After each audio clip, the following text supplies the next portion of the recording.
I just performed the ritual of dragon awakening, yet it made all the elders wet their pants. For I received the acknowledgement of 4 elemental powers.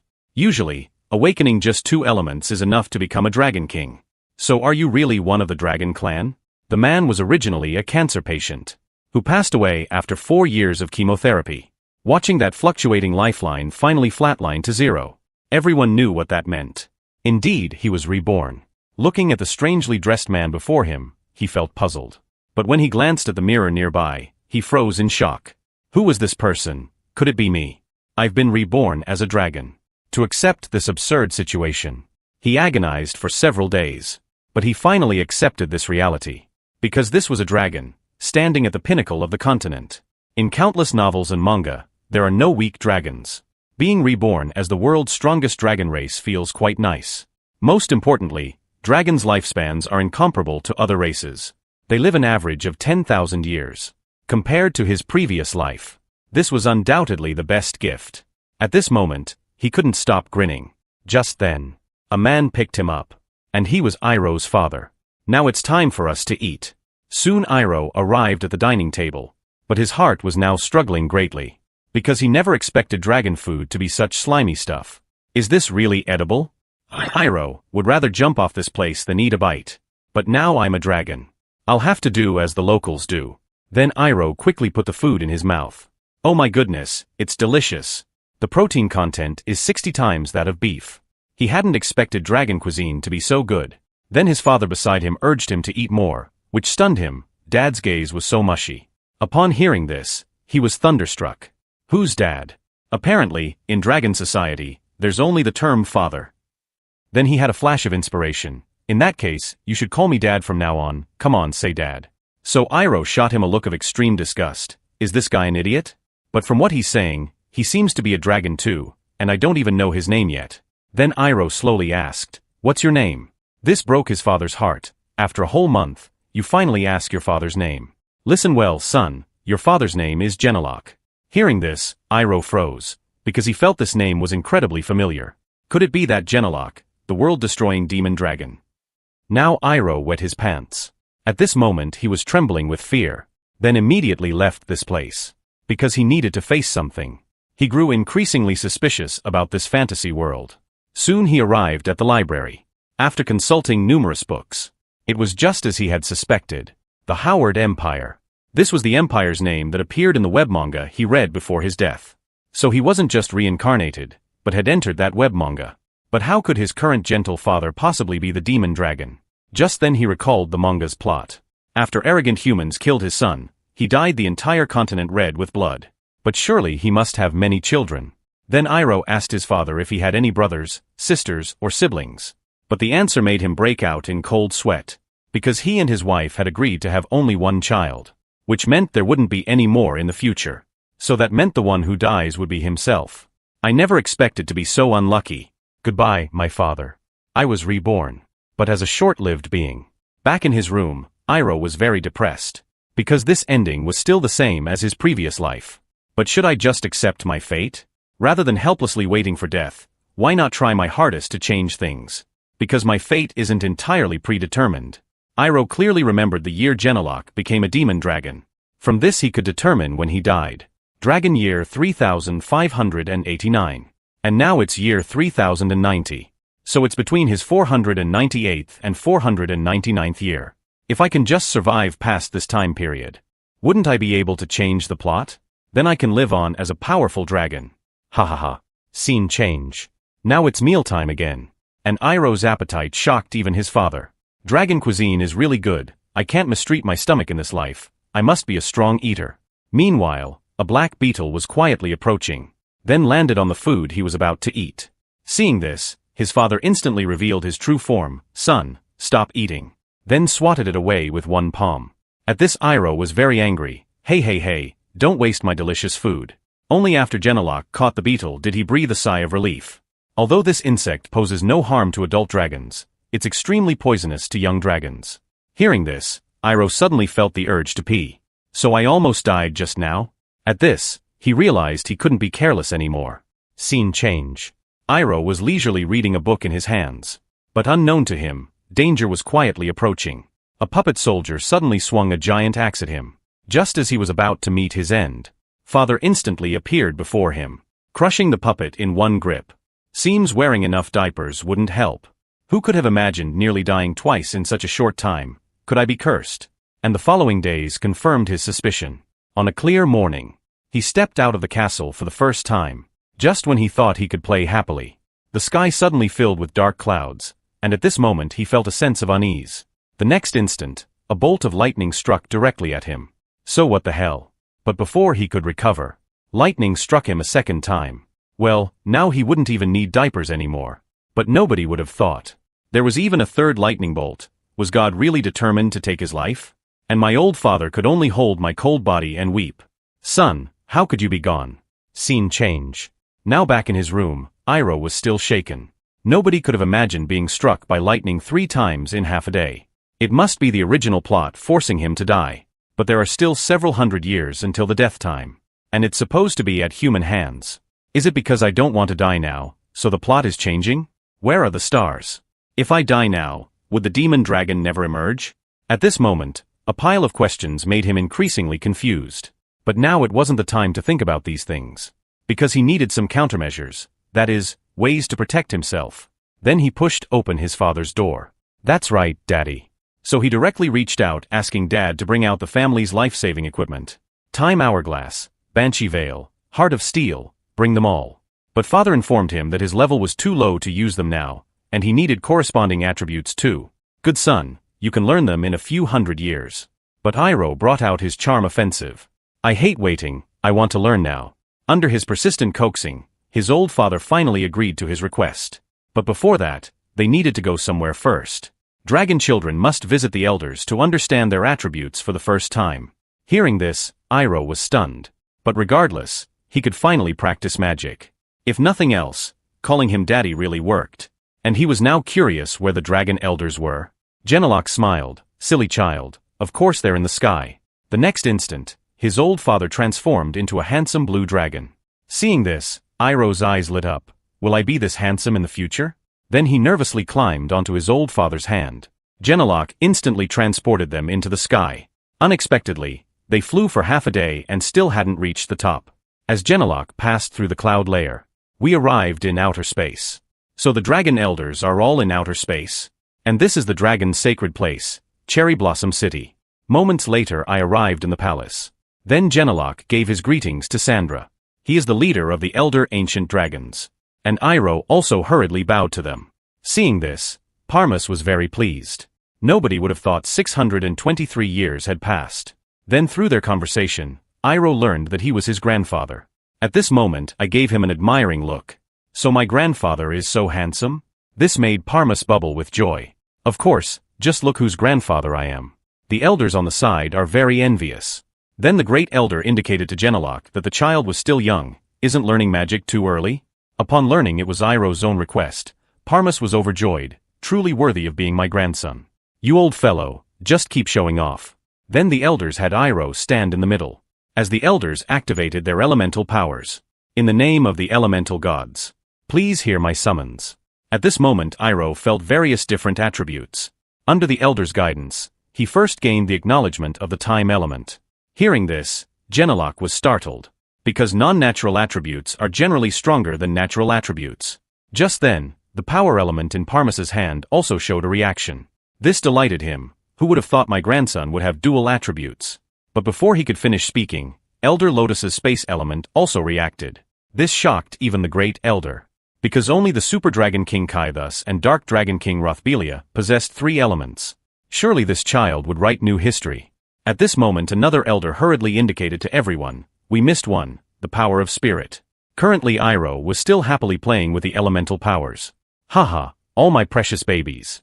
Just then he noticed why everyone had gone quiet.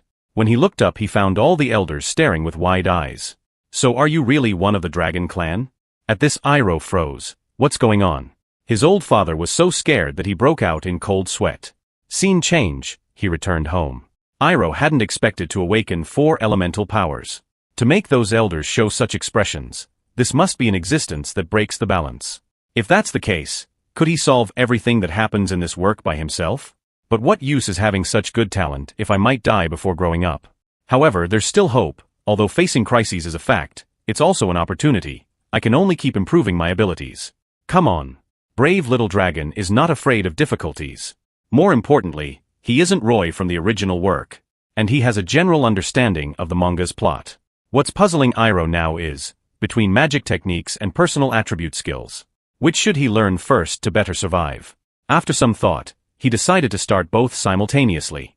After all, this body is a dragon blessed with magical power, and possesses 4 attributes.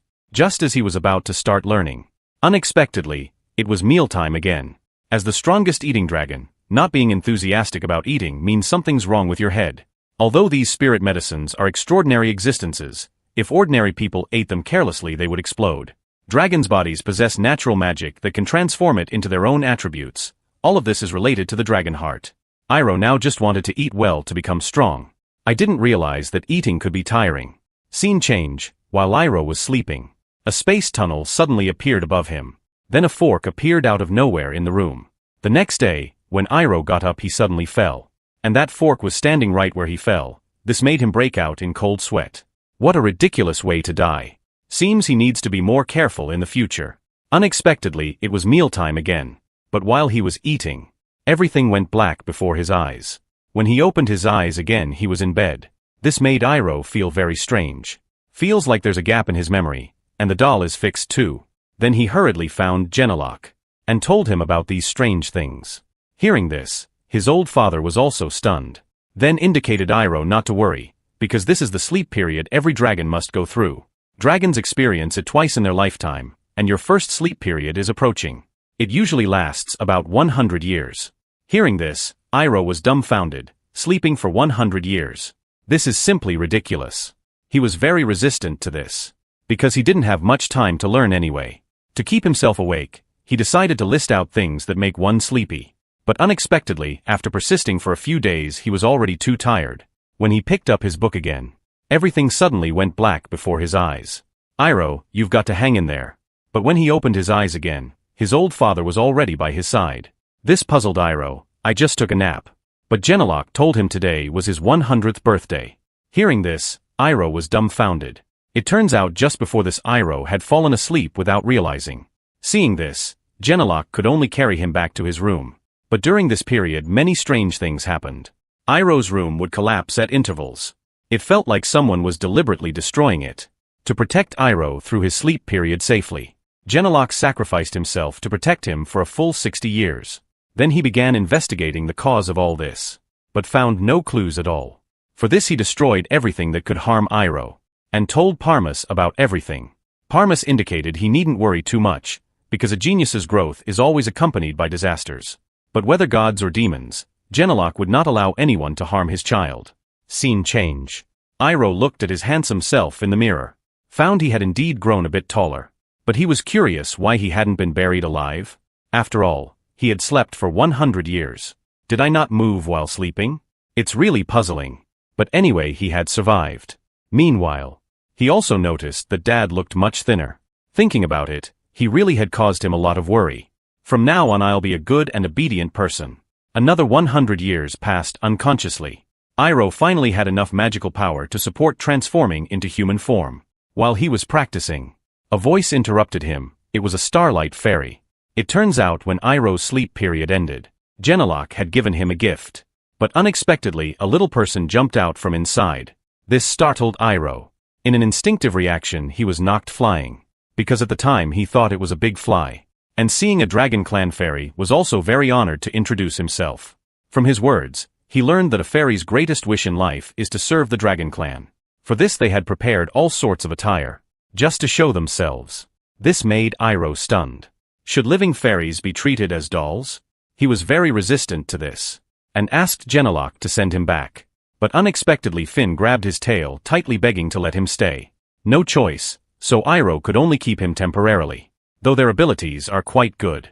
Space magic can store anything, letting Iroh fill his stomach anytime, anywhere. This feels not bad. Meanwhile the sky suddenly filled with dark clouds. Iroh hadn't expected it to come again, but he felt no fear at all. because he has this stone that can absorb the thunder element, and he could also convert it into intermediate element stones. Now he's obtained a medium grade one. Just as Iroh was taking it off, unexpectedly, the heavens had another trick up their sleeve. But fortunately, Iroh had also trained in magic. It turned out that to avoid injury, he only focused on spatial attributes. So his other attributes were just average. But regardless, this also gave him hope for survival. The scene shifts to him discovering his father seems to have some significant thoughts. It turns out Elder Kurdak is retiring this time. This made Iroh very puzzled. Why was his dad going to Silver Flower City? Genelok scratched his head, saying he might go to take over his position. At this, Iroh gave a thumbs up. My dad is really capable. In the past years, it wasn't just Iroh who had grown through constant training. Genelok had reached a realm that dragons couldn't surpass. Only someone of this caliber could be called the final boss. Under the enhancement of both evil and magical elements, he ultimately became the strongest dark magic dragon. But that kind of thing won't happen this time. Meanwhile, his father seemed hesitant to speak. This left Iroh puzzled. It turned out that after taking over the elder position, he couldn't return home. Usually, dragons with children to raise would be excluded, but unfortunately, Genelok was an outstanding candidate, and he would have to serve for 10 years. At this, Iroh was stunned. What? Just 10 years? You can go with peace of mind, it'll pass in a blink of an eye. I thought it would take hundreds of years. Now it's just 10 years. At this, his father was heartbroken. My son doesn't want me anymore. You're not expecting me to cry and cling to you, are you? His father laughed. Haha, how embarrassing, how could I? Won't you try to keep me here at all? Seeing this, Iroh sighed softly. I'm not a child anymore. The scene shifts. His father was about to leave for Silver Flower City, so he kept reminding him to eat well and rest. But Iroh couldn't take it anymore because he had been saying the same thing for an hour. He would be late if he didn't leave soon. Then his father took out a small package. It was a communication crystal. Iroh just needed to infuse magic power to talk with him. Seeing this, Iroh's eyes lit up. This sounded like a nice treasure. Then I should be able to contact Silver Flower City too. Hearing this, his father was immediately dumbfounded. Hee, I suppose that might work. Iroh was speechless. A moment later, Genelok slowly flapped his wings. And while in the air, he still reminded Iroh. Good son, remember to miss your father. Iroh sighed softly, thinking his father was acting like a fool. It turns out Iroh had learned from others that during his hibernation period, Genelok had protected him in his room for a full 60 years. He knew his father loved him dearly, so he wanted to quickly become stronger. But now did this mean he would be alone from now on? He felt quite happy about this. But things weren't actually that simple, because he received 2 troublemakers here, and poor Finn was caught in the middle, being fought over by the 2 of them. Finally, Iroh had to step in to rescue her. They were actually twin siblings, but they always fought whenever they met. The sister was named Connie, and the brother was named Shauna. Their father had also been chosen to take over an elder position. Iroh felt quite helpless about this. They were neighbors from the next mountain, but the siblings were also chatterboxes. Genelok was worried Iroh would be lonely, so he had brought them over. Though they were quite cute. Yes, cute to death, that kind of cute. This wasn't companionship, it was clearly sending over a pair of Azuras. Before Iroh could finish one sentence, they had already fired off 10. Anyway, we came to play because we were worried Iroh would be lonely, you're so mean. Then Shauna took out the toys he brought along. Seeing this, Iroh was stunned. These weren't toys, they were clearly treasures. He immediately snatched them away, and curiously asked, "Are these really your toys?" It turned out they had taken them from the warehouse. Iroh was very suspicious. Did you really get Uncle Kalos's permission? And their expressions had already betrayed them. You figured it out, haven't you? Iroh looked at the magic sword in his hand. The spatial power on it was several times stronger than his. And there was a magic array on it, seemingly due to problems with the magic circuit. Although Finn also knew spatial magic, she was helpless in this case. Because the formation was several levels higher than her magic. Judging from the level, there seemed to be a large space inside. Hearing this, Iroh burst out laughing. There must be incredible treasures inside. The scene shifts. After an afternoon of repairs, the sword's formation was finally fixed. The siblings were also very excited. As Iroh infused magic power, a transfer space suddenly appeared, and the entrance kept getting bigger. The next instant they all entered the space. Unexpectedly, the magic sword was connected to this cave. But just then, the sword's gem emitted a thunderous sound. Then it shattered. Seeing this, all 3 were dumbfounded. It's over, Shauna burst into tears. Iroh broke my magic sword. Dad will beat me when he finds out. Then Iroh asked Connie if she knew how to use this sword. But she didn't know how to use it either, only knowing it belonged to her great-grandmother. No choice, now that the gem was broken. So he could only look for another way out. A moment later, they quickly reached the end of the cave. But unexpectedly they were blocked by an ice wall.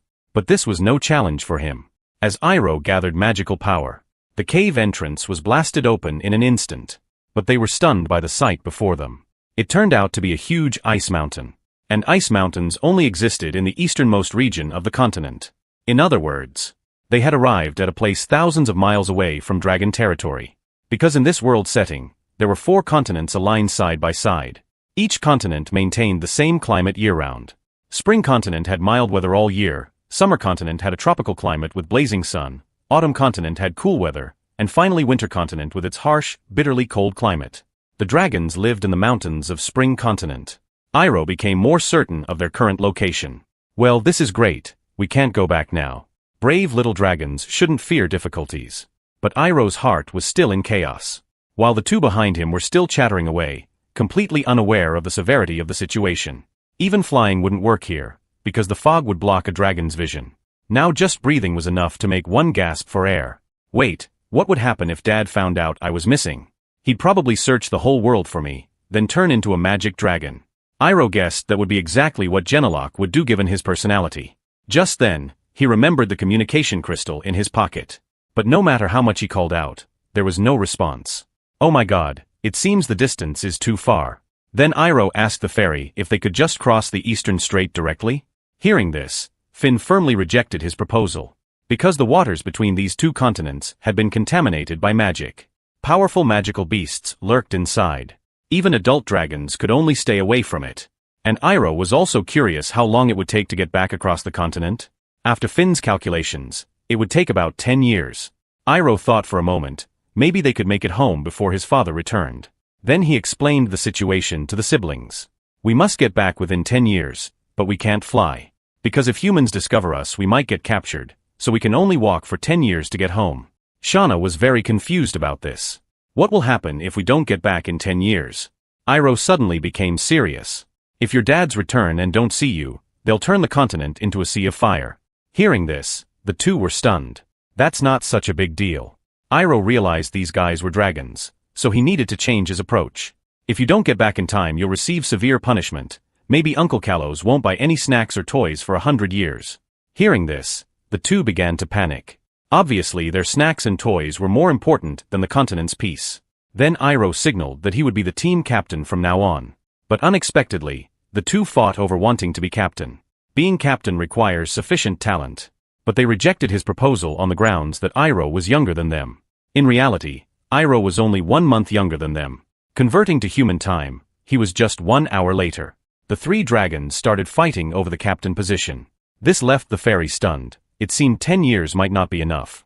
After peaceful discussion, finally, Iroh became captain, Finn became counselor, Connie became vice-captain, and Shauna became vice-vice-captain. The Barebones squad was thus established. Just then, the sky suddenly became cloudy. If he guessed right, it was coming again. But the siblings were starry-eyed and rushed to embrace him. Do these 2 think they're storm dragon kings? Still wanting free electric therapy. No choice but to let them be. Watching the thunder getting louder, the group had already prepared themselves. Just when they thought they could enjoy a numbing massage, unexpectedly, they waited in vain. Theoretically, lightning shouldn't miss its target. Iroh never expected the heavens had gotten smarter. Suddenly he heard rumbling sounds from far away. When he looked up, unexpectedly it was an avalanche caused by the lightning. Seeing this, he could only grab these 2 unfortunate ones and run. But at their current speed they couldn't escape. Damn it, we have to use that. Then Iroh activated spatial isolation magic. But they were still blown away by the snow. Only these 2 fire treasures were acting like nothing happened. The scene shifts. The enthusiastic snowflakes finally calmed down. Then Iroh emerged from the snow. Damn trickster, just a couple of snowflakes, you want to defeat us? I won't let you have your way. While the troublemakers behind him still wanted to do it again. This left Iroh stunned. He immediately gave them a slow-motion left-right hand combo. This little dragon still wants to live a few hundred years. The 2 could only cover their heads pitifully. When Iroh came back to his senses, He found that now even the path was invisible. So the siblings suggested playing here for a while first. Then Shauna dove headfirst into the snow. Seeing this, Connie quickly followed. Iroh shook his head helplessly. How long would it take to get anywhere with these two tagalongs? When he called out to them, there was no response. So he had to go forward to check. Suddenly a feeling of weightlessness came over him. Then he fell straight down the hole. Who knew there would be such a deep hidden passage here? Iroh quickly slid to the end. But unexpectedly what awaited him wasn't ground, but a cliff. This is bad. Just then two little dragons grabbed his feet. Although Iroh safely returned to the ground, he had lost half his soul from fright. With a pop, the siblings turned back into human form. These two really don't know what danger is. When Iroh came back to his senses, he discovered this wasn't a naturally formed cave. He was very puzzled about this, because although it was his first time here, it felt not at all unfamiliar, as if he had seen it somewhere before. Looks like they can only find the exit first. Hearing about finding an exit, the siblings rushed to choose directions, but they quickly stopped their argument. Then Connie pointed to the doorway ahead. When Iroh looked in that direction, unexpectedly there was a group of armor-clad soldiers inside. When the soldiers saw the intruders, they suddenly came alive. This is bad. Is it still possible to pray to the heavens now? Seeing this, Shauna was very confused. Are these the humans mentioned in books? Connie was surprised that humans' eyes could emit red light. Just then, Iroh seemed to realize something. Could these be ice warriors?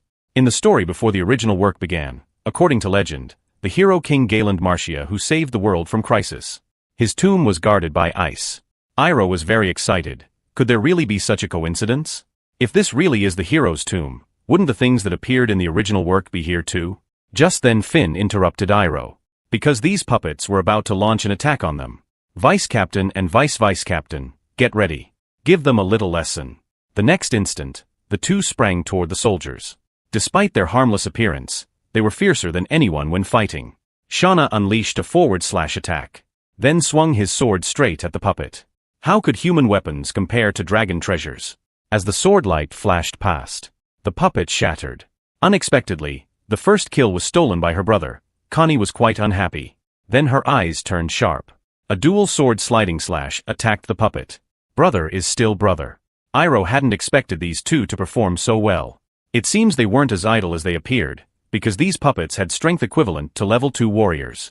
Watching the endless stream of puppets, Iroh decided to speed up the cleanup. The next instant, a time magic was released from his hand, and wrapped around all the puppets' giant axes. After being restricted by time magic, the puppets couldn't swing their axes at all. The two knew Iroh had stepped in. Shauna understood Iroh's meaning, and immediately picked up speed. Who knows whose subordinates these were? To be so fierce. In just the blink of an eye, only one puppet remained. This left the puppet dumbfounded. Don't we care about face anymore? As the sword light flashed past, it was time to end this.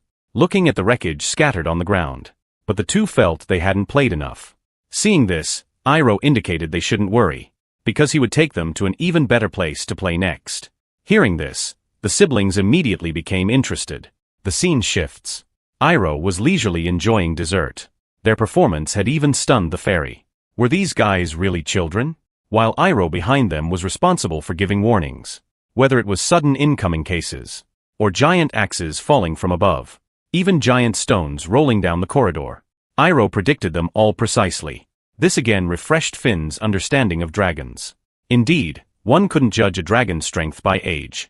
And she was also very curious about where they were now. When she learned from Iroh's mouth, she was also very shocked. Is it really that hero King Galen Marcia? Iroh gave an affirmative answer. The hero king is buried here. These soldier puppets are proof. Just by clearing this place, they would get unexpected benefits. This was a place set up in the original work to train the protagonist team's abilities early on. In other words, beginner rewards. These mechanisms haven't been destroyed yet, so he was certain the treasures were still here. My vice captains, prepare for the next battle. Soon they arrived at the next checkpoint. The siblings were also very curious about this strange place. Iroh had also guessed this was the final checkpoint. There were 10 Olafs here. If that's the case, then just beyond that door ahead would be the hero's tomb. Before Iroh could speak, the siblings were already prepared for battle. Indeed, they were creatures with dragon bloodline, showing no fear even facing powerful enemies. Dragons as living beings were destined to reach the peak. After getting Iroh's permission, the siblings launched their attack, while Iroh provided support from behind. Under the cooperation of the three, these Olafs had no chance to fight back. The fairy could only smile awkwardly. Anyone watching would think it was just children playing house. After this battle, the two troublemakers finally felt satisfied. And Iroh could hardly wait. Hee, all these treasures are mine. As the great door slowly opened, inside was indeed full of treasures everywhere. Seeing this, Shauna's eyes lit up, because there were even more than in his father's treasury. He immediately dove into the sea of gold coins. While everyone was marveling at getting rich, only Iroh remained unmoved. Because he had only one goal, that was Hero King Galen. The fairy hadn't expected that after such a long time, his appearance would still look like a living person. Meanwhile, Iroh noticed some writing on the ice wall. It was actually ancient text, recording the process of how that era ended. Heaven and earth gave birth to creatures of light and darkness, and called them good and evil. But they were all extremely proud beings. Every time war broke out, they wouldn't care about the tiny creatures below. Finally, under the dragon's leadership, humans pointed their swords at those who considered themselves gods. After experiencing long years, dragons and humans finally achieved victory. But Galen left a warning for the world. When dragons appear in human sight again, that will be when good and evil descend once more. Seeing this, Iroh was stunned. Was there really such a setting in the original work? Unexpectedly, there was a hidden plot. But now these weren't the main point. Then Iroh turned his gaze to the books on the ground. All of Galen's life learnings were recorded in them, a genius who reached the peak with a human body. And in the original story, the protagonist Kendrick became the strongest using these. Now that he had obtained this, he felt it wouldn't matter even if he gave up all the other treasures. But leaving so many gold coins here seemed a waste. Better take some for emergency use. But just then, Iroh sensed movement behind him. When he turned to look, unexpectedly cracks were appearing in Galen's ice block. The next instant, it shattered completely. Seeing this, Iroh felt something was wrong. Had the Hero King awakened? But there was no such plot in the original story. This made the siblings feel scared too. When they learned from Iroh that it was the Hero King, they were startled. Could it be the legendary Galen? Then Iroh signaled for them to run quickly. But before they could react, Galen had already begun swinging his giant sword. But at this moment Iroh's body couldn't move. Is this the power of max level? Damn it. Can only use all strength to fight. The next instant, powerful energy quickly gathered in his hand, while the Hero King's sword also swung down. As Iroh threw out the energy, the attack went straight through Galen's body. Did it work? But Galen's sword energy didn't stop, instead slashing straight toward Iroh. The erupting momentum was enough to destroy heaven and earth. The flat ground instantly became a mess. As the smoke slowly cleared, only a huge chasm remained. This left the fairy feeling completely devastated, because she thought Iroh had been killed. But that wasn't the case. When the attack came, Iroh also thought he was done for. But a moment later, he found he hadn't taken any damage. Seeing this, Finn's worried heart finally settled. Iroh also didn't know what had happened. When everyone came to their senses, they found the entire cave had been split open by Galen's great sword. This left Iroh dumbfounded. Could humans really reach such heights? Meanwhile, he noticed Galen's hands. It seemed he had deliberately changed the attack's direction. Then his sword fell straight down, and signaled for them to leave quickly. As he was dissipating, he told Iroh to beware of the demon race. But Iroh couldn't hear clearly what he was saying. Seeing the cave about to collapse, he had no time to think more. Immediately transformed into dragon form. While the siblings hadn't recovered yet, Iroh signaled for them to transform quickly. Then the three little dragons flew straight for the collapsing cave entrance. But there were still many huge ice blocks blocking the way ahead. At this, Iroh immediately gathered magic and blasted the ice blocks. Just as the entrance was about to be covered, they successfully escaped. What a close call. Finally made it out. Iroh also hadn't expected why the Hero King didn't kill them. If he hadn't changed direction just then, they would probably have died 100 times over. And he seemed to have said something then, but the voice was broken and intermittent. If at least they had preserved their little lives. And he also got Galen's training method. Just then Finn interrupted him. Because those two troublemakers didn't seem to be in good condition. The scene shifts. They returned to the ground. The siblings were still whimpering and crying. Iroh knew they must have been scared. After all, even he was still shaken. Then he took out 2 spirit fruits to comfort them. Because they had all used up their magic power. This was also Iroh's first time using up all his magic power since reincarnating. After eating their fill, it was time for a comfortable sleep. Just as Iroh lay down, the two troublemakers snuggled over, good night. The scene shifts to the next day. The siblings had regained their usual smiles, and happily started having a snowball fight, as if yesterday's events had never happened. Dragon mentality really was something else. Meanwhile, Iroh felt something strange. Places like this usually had monsters roaming about, and in this extreme cold whether they should come out to forage. Now not a single one could be found. Hearing this, the fairy was also stunned, because the master had dragon aura on him. Even powerful monsters wouldn't dare to approach, so that was the reason. Just then Shauna interrupted him, because he saw smoke rising from the mountain opposite. So they decided to go check it out. But when Iroh arrived he was shocked, because this village seemed to have been attacked. When Iroh went to search he couldn't find any survivors. Looking at the fierce beasts on the ground he could guess what had happened. Just as they were preparing to rest, they heard hoofbeats from behind. Seeing this, Iroh quickly pulled the siblings away, then hid in a nearby corner, because he knew sudden plot twists usually came with death flags. Hearing this, the two looked blank. Can flags be eaten? Hope these people pass by quickly. Then a man came down from the carriage. He was the lord of this area. Seeing such a tragic scene, the lord gestured for his lady not to come out. But she still dragged her sick body out. As the lady of this domain, I have a duty to comfort their souls. Seeing the scene before her reminded her of the son they had lost. Then the lady asked if there were any survivors. The commander shook his head helplessly. These fierce beasts somehow went berserk suddenly. None at the scene survived. But just then a strange sound came from the side. This left Iroh stunned, who knew Shauna's hiccup would be so loud. The next instant soldiers surrounded them. Damn it, he knew there would be a twist. Then the commander signaled for those hiding behind to come out. But there was no response. So he swung out a sword beam. The wooden boards behind Iroh shattered, and the fairy was knocked flying as a result. But the commander looked panicked, because he hadn't expected 3 children to be hiding there. Just then Iroh suddenly thought of something, and immediately burst into tears. This left the two stunned. What was going on? Then Iroh signaled with his eyes, and the two immediately understood his meaning, quickly catching on. They immediately started wailing too. Who wouldn't soften their heart seeing this? The Baroness came forward and held them in her arms. Looks like these two had plenty of acting experience. They could win little Oscars. So the Baroness suggested taking them back to the Baron's mansion first. The Baron also agreed with her view. After all, several children couldn't survive on their own. Hearing this, Iroh was stunned. They weren't really going to take them back, were they? The scene shifts. Iroh and the others appeared in the Baron's mansion. He had originally planned to just pretend briefly, but he hadn't expected these two to be such good actors. And the Baron and his wife were also kind-hearted people. Could only take it one step at a time now. Just then, a splash of hot water suddenly hit his face. These two troublemakers could really play anywhere.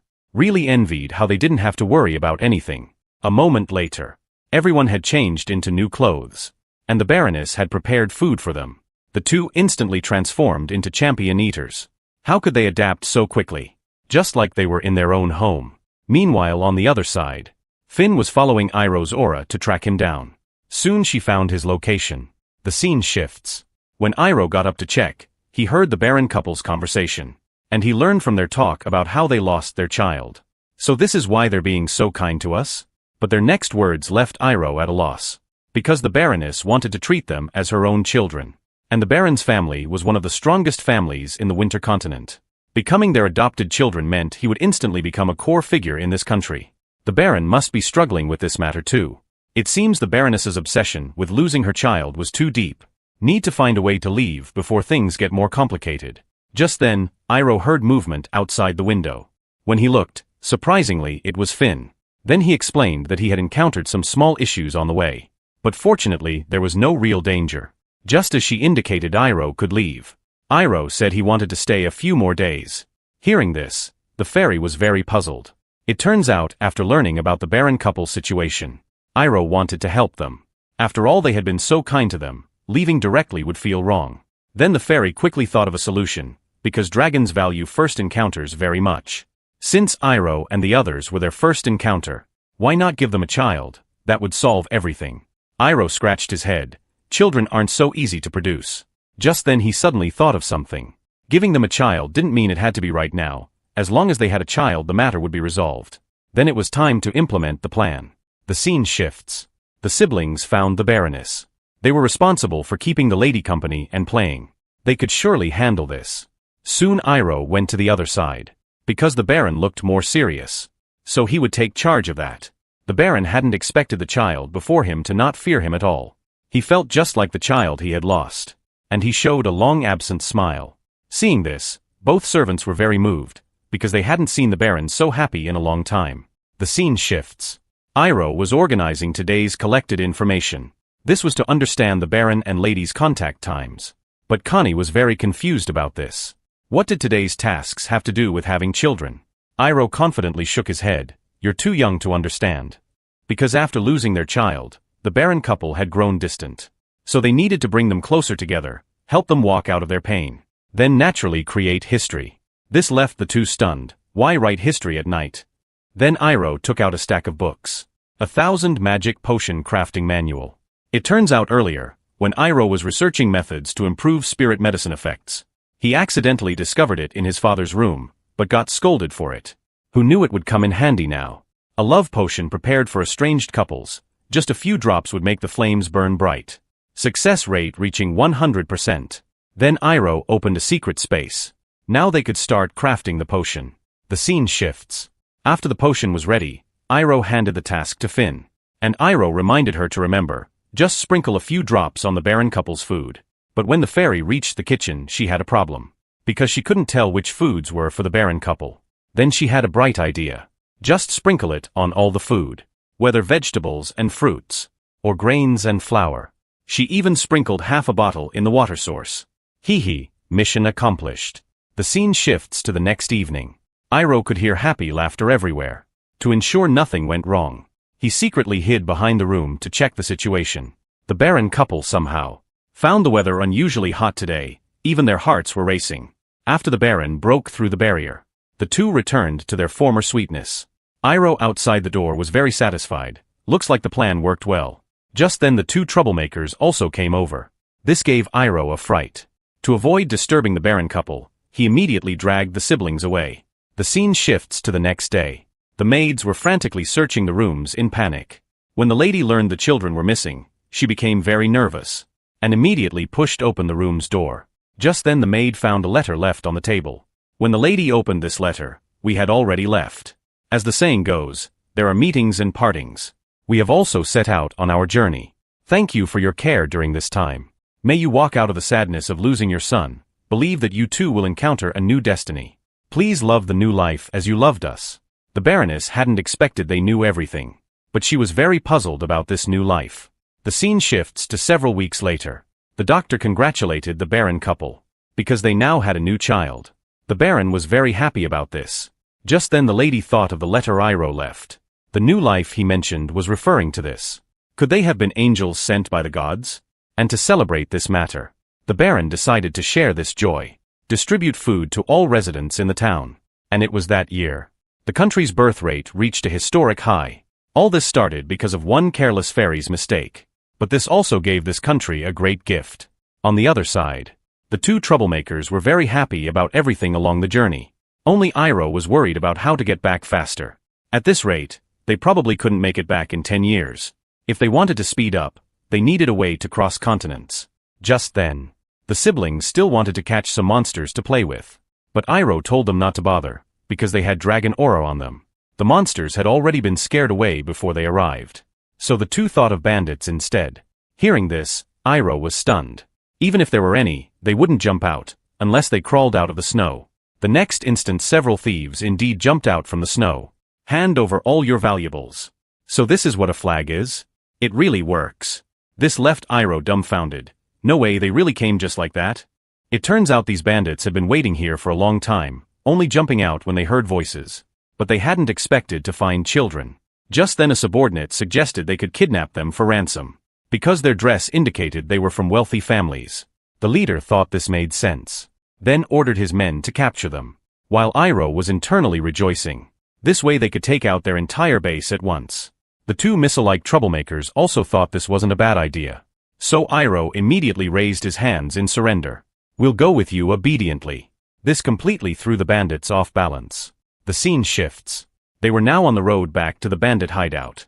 But the subordinate felt something was very wrong. Because these children showed no sign of fear. Instead, they seemed to be treating it like a fun outing. A moment later, they finally arrived at the bandits' headquarters. It appeared to be a very peculiar building. The siblings were quite excited about it. Iroh also noticed that the stones of this cave dwelling were quite unusual. Was this really a bandit hideout? Seeing this, the subordinate behind them was very proud. Because this was personally carved by their boss. But at this moment One Eye interrupted him. Because this matter couldn't be leaked to outsiders. Shortly after, they were all locked up in an iron cage.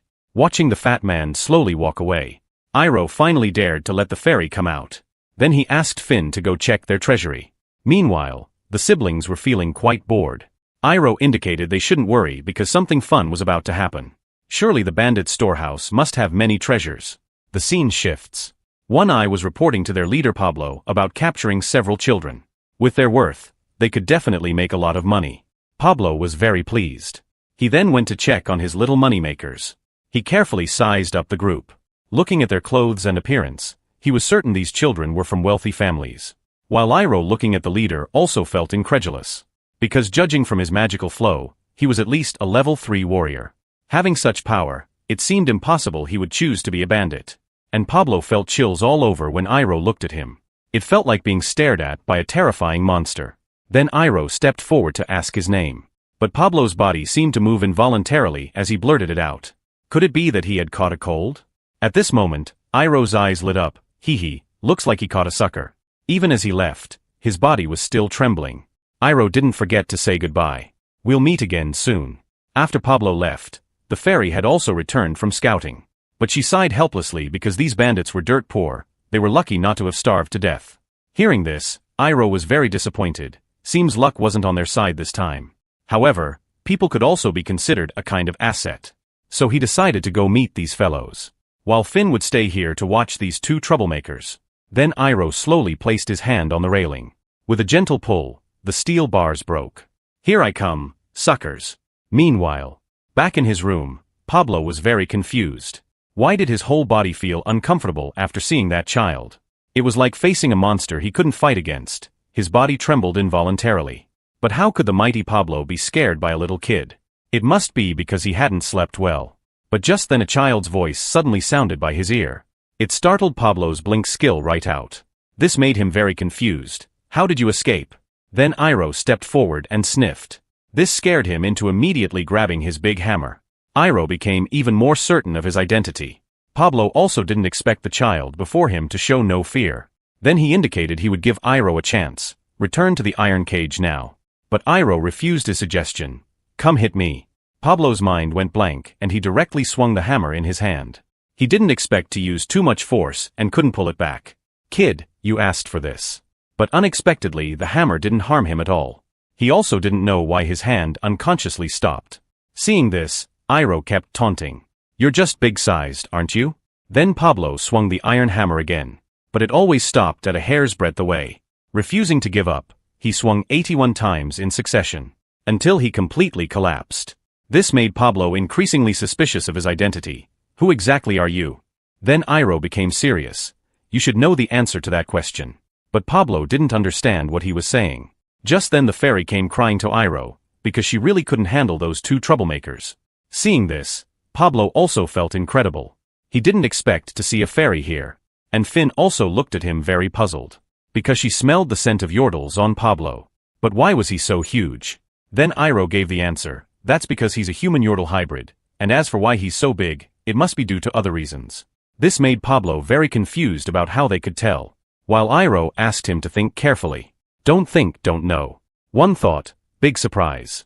It turned out when Pablo was young. His father told him something very serious. If he met someone who struck terror in his heart, no matter his will, he should try to obey them. At the time Pablo was very confused about this.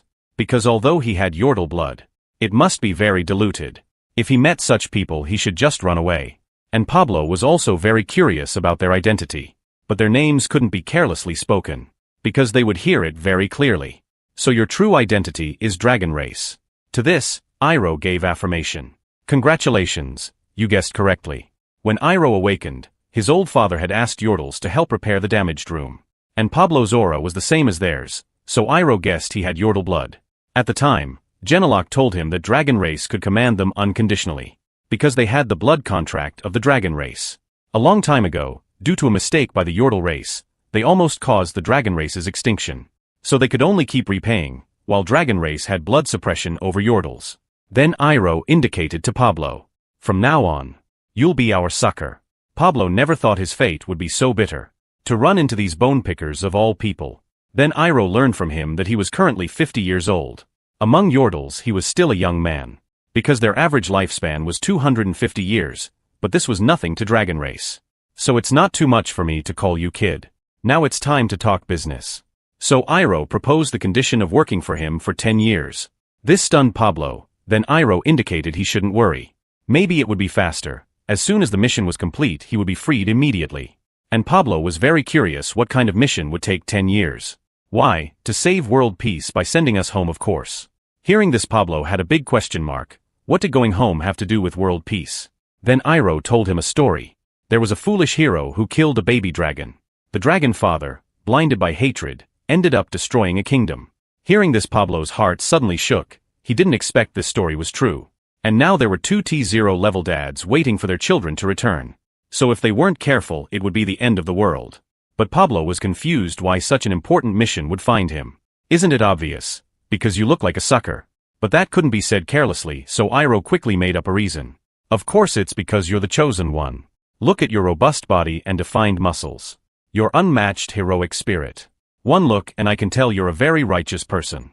Shouldn't you be chosen by dragon race? Shouldn't such a rare opportunity be given to you? Under Iroh's PUA, Pablo quickly fell for it. This stunned the fairy. This must be CPU among PUA. After Pablo agreed to Iroh's request, several beams of light suddenly appeared on his body. It turned out to be the blood shackles between Yordles and dragon race. Once they agreed to dragon race's matters, they must fulfill them. And Pablo was very puzzled what would happen if he broke the contract. Iroh smiled. Nothing life-threatening. Just that your little brother won't work anymore. Scene changes. The two returned to the iron cage. The siblings didn't expect there would be such a tall Yordle. While Iroh was also very puzzled about this. It turned out when he was young he was like normal people, but once he accidentally ate a strange fruit. After sleeping he became like this. Hearing this, Iroh was suddenly shocked. Then quickly asked what the fruit looked like. After Pablo described it he quickly searched through books, stopping at a bone-shaped fruit, and asked if it was this one. Pablo gave affirmation. But at this moment Iroh's eyes were shining. Because with this he could finally leave the siblings far behind, ha ha ha. Meanwhile Pablo wanted to notify his subordinates. But Iroh stopped him. Because they now had an important mission. That was to eliminate those damn goblins.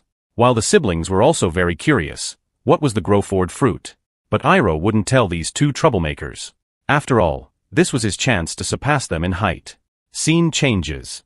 Several people came to where Pablo got the fruit. But this place seemed to have become the headquarters of the snow goblins.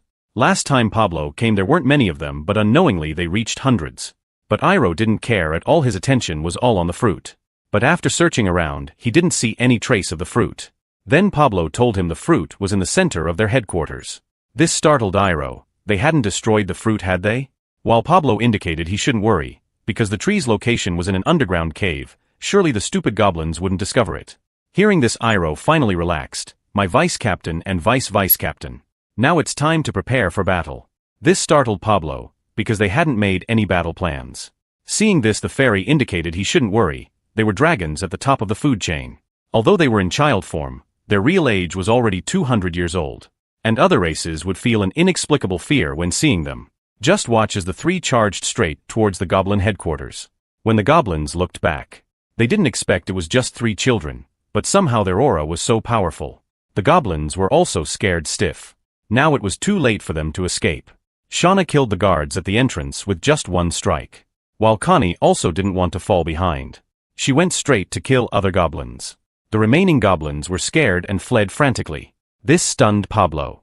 He knew dragon race was powerful, but snow goblins weren't pushovers either. Hearing this, the fairy gave him an example. Even if their goblin leader was very powerful, in front of top predators, he would also involuntarily tremble in fear. And Pablo's inner fear was probably for this reason. Just facing them would lose all will and fall into despair. This was a dragon's presence. But this was just the beginning, because they still had second awakening, After going through the second sleep period, just their presence could scare half the goblins to death. Meanwhile, the bandit's one-eyed subordinate rushed over. To avoid exposing identity, the fairy could only hide first. He was attracted by the goblin's screams. When he looked towards the goblin headquarters, he found half was already destroyed. This stunned him. What kind of being would have such destructive power? Pablo pointed in a direction. Unexpectedly, it was the children they captured. And at this moment Iroh and others were having fun. Those goblins were like children playing house to them. While the siblings also brought out their combo skills. Tornado destroys parking lot. The one-eyed subordinate was stunned again. Were these really children? And this guy was also quite clever. Must be our boss's unique insight, so he let them help hunt goblins. This confused Pablo completely. Seeing this, the fairy let Pablo follow his command. Then Pablo suddenly became serious, of course. While the subordinate admired him more, worthy of being our boss. I asked them to eliminate the snow goblins. The subordinate was also curious what monsters they were. This made the fairy very angry. Who are you calling monsters? Unexpectedly Pablo also repeated this. While the subordinate had a big question mark above his head. You just need to remember one thing, that is, don't neglect them. On the other side, Iroh and others had killed their way to the goblin headquarters. The goblin leader directly swung his giant axe. The power produced was enough to instantly kill a level 3 warrior. But at this moment, the goblin was dumbfounded. Because he didn't expect the child in front caught the giant axe with one hand.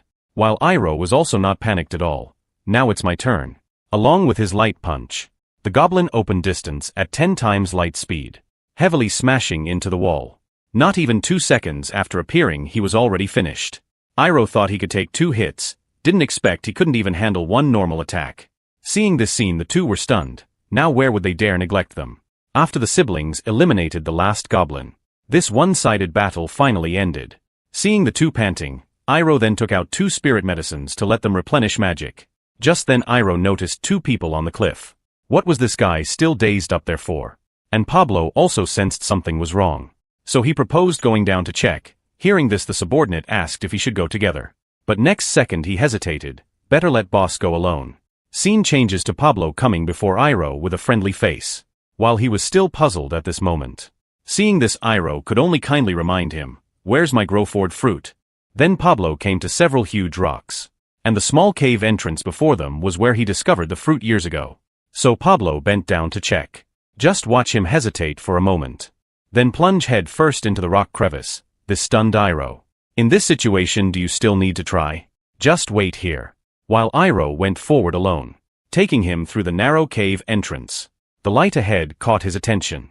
Yes, he finally found the location of Growford. And this glowing tree was the fruit tree.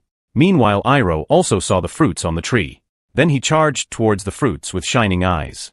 But next instant he stopped his steps. Because he found the fruits weren't even half the size on the tree. Which meant he came too early now. If eaten now there would be no effect, the potency would also decrease. This made Iroh speechless, because the fruits would probably take about 200 years to mature. Scene changes to Iroh crawling out of the hole. But he saw Iroh return empty-handed. Then he learned from Iroh that the fruits hadn't matured yet. But what if they were stolen? Hearing this, Iroh instantly turned dark. If anyone has that courage, then let them try. It turned out Iroh left a defensive magic spell there. And also erected a sign with warnings. And next he still had one thing to do. That was to borrow Pablo's subordinates. Because although he set traps inside, he felt they still needed to add some manpower. A moment later, Iroh returned to the stronghold. And the bandits were quickly gathered together. But were these people really bandits? Who knows where these misfits came from? But Iroh had ways to make them change. And at this moment, the bandits didn't know why they were gathered. Only One Eye was panicking inside. He wouldn't want us to kill monsters, right? Then a thunderous voice echoed through the valley. Hello dear Axe Gang folks. I will now announce a major matter. That is, from today the Axe Gang is disbanded. Hearing this, the bandits discussed among themselves below. While One Eye directly ran to ask Pablo, was this really boss's intention? To make them submit. Iroh sent out the friendly, kind, benevolent, and good-intentioned twin combination. Seeing this, One Eye trembled, before several people could react. A muffled hit struck the back of several people's heads. Just the right force, dazed but not brain damaged. While Iroh cheered and encouraged from behind, must let them realize the difference between people. The bandit leader behind was also helpless. Brothers, the boss is also helpless. Scene changes. Iroh gave affirmation to the two's performance, while all the bandits raised their hands in surrender. Then Iroh indicated to them, "If you can't even beat 2 children, how can you have the face to be bandits? But don't worry, I will properly reform all of you." And in the following days, the Axe Gang's shouts echoed throughout the valley. The fat guy also didn't expect their strength would be so great, making others feel pain. But not enough to make them pass out, couldn't even try to slack off. While One Eye told him to give up resistance. Now he was already enlightened. Being able to feel the beauty of this world was already not bad. Hearing this, the fat guy was in tears. He didn't understand why his body was covered in wounds every day, but by the next day he was like nothing happened. While Iroh laughed ha ha ha behind them. "That was of course because of my high-grade potion. Just sleep and you'll recover to full condition." Additionally, during each training, Iroh would use spirit holy magic to temper their will, so even if they were very tired they wouldn't slack off. Besides this, there were also martial arts secrets Iroh took from his father's room. Although they were just basic skills, those all came from Dragon Race's library. Although it was a bit wasteful to teach these guys, this was the only way to make them stronger in a short time. Could only let them benefit. Meanwhile, Iroh asked Pablo how things were going. Hearing this, Pablo gave affirmation everything was ready. Then Iroh let them prepare, because next there would be ultimate training. How does a lion throw cubs off cliffs to make them stronger?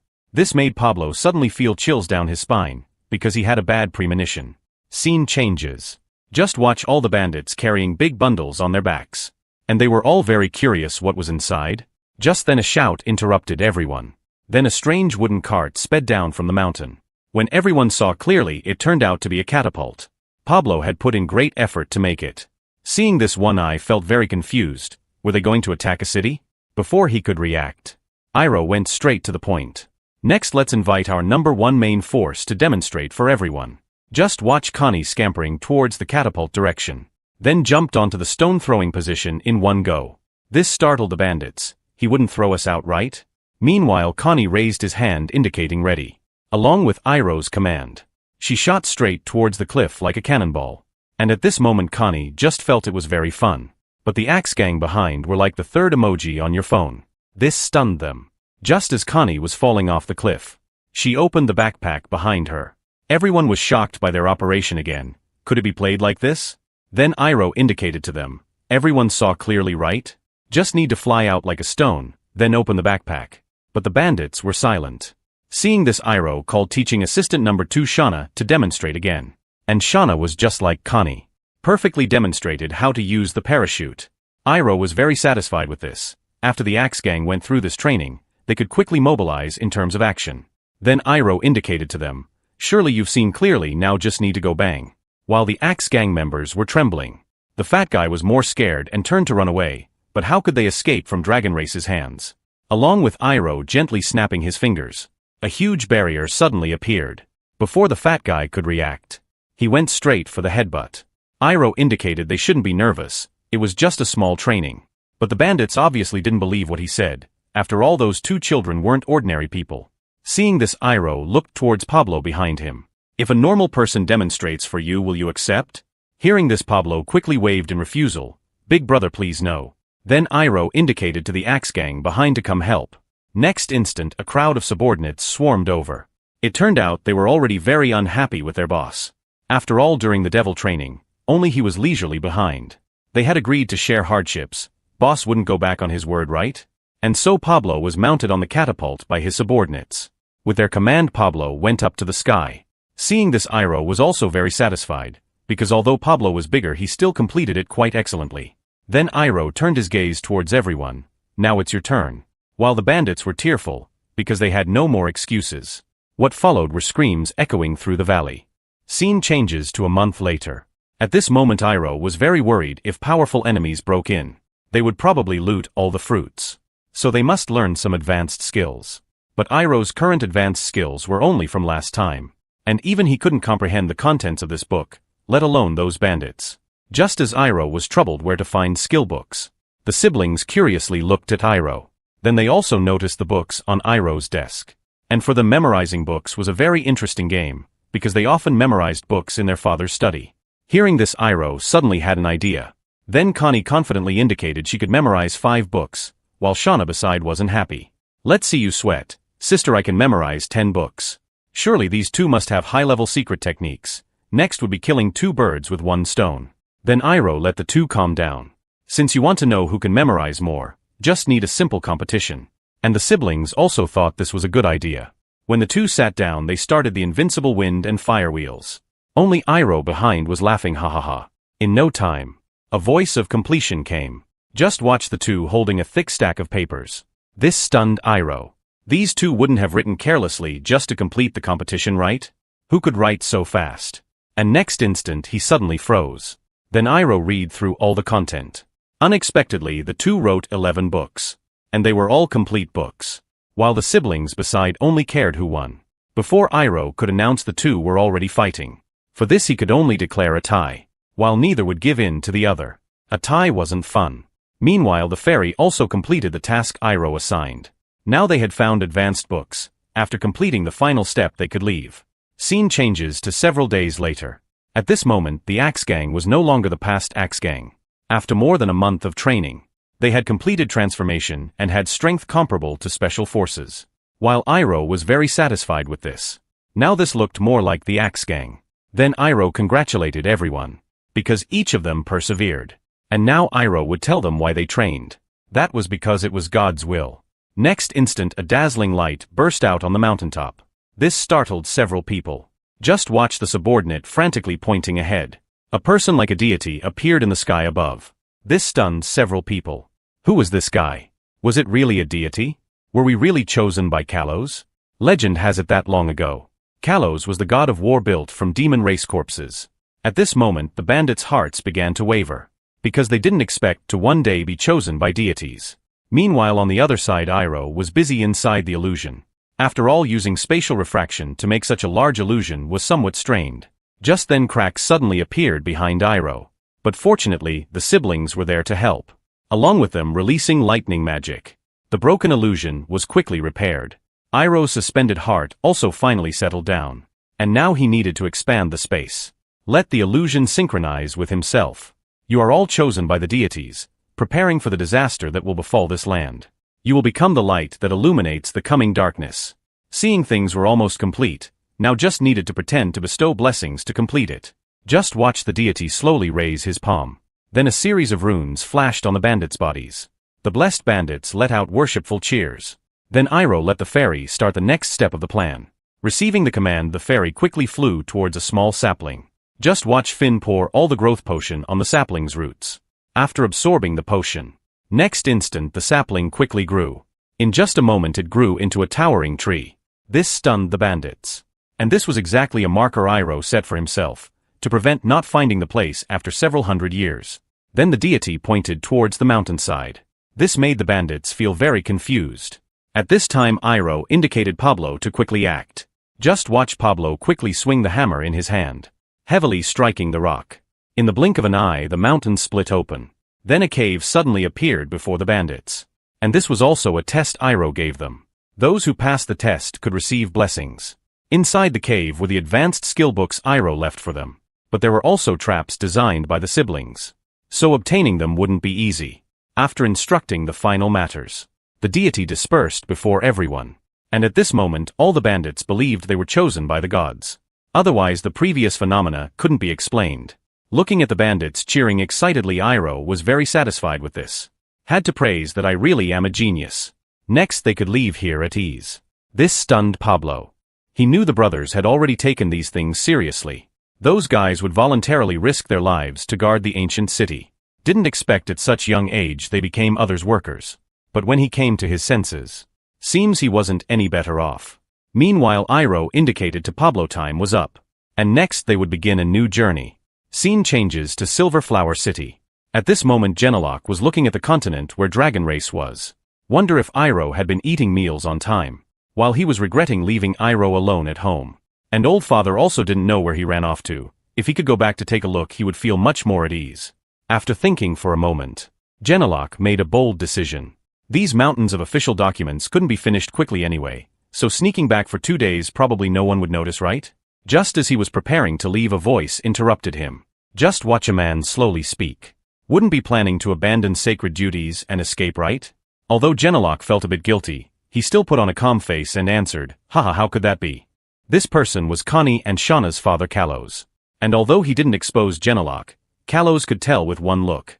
Seeing this, Genelok urged him to leave here. Are your matters finished? But obviously Kalos didn't want to leave here, just watch him humming tunes looking around everywhere. Just then, he noticed the crystal ball on the desk. Don't worry, I just came to check on you in case you were bored. Then he injected a trace of magic power into the crystal. Then Iroh's figure appeared in the ball. Are you thinking about Iroh again?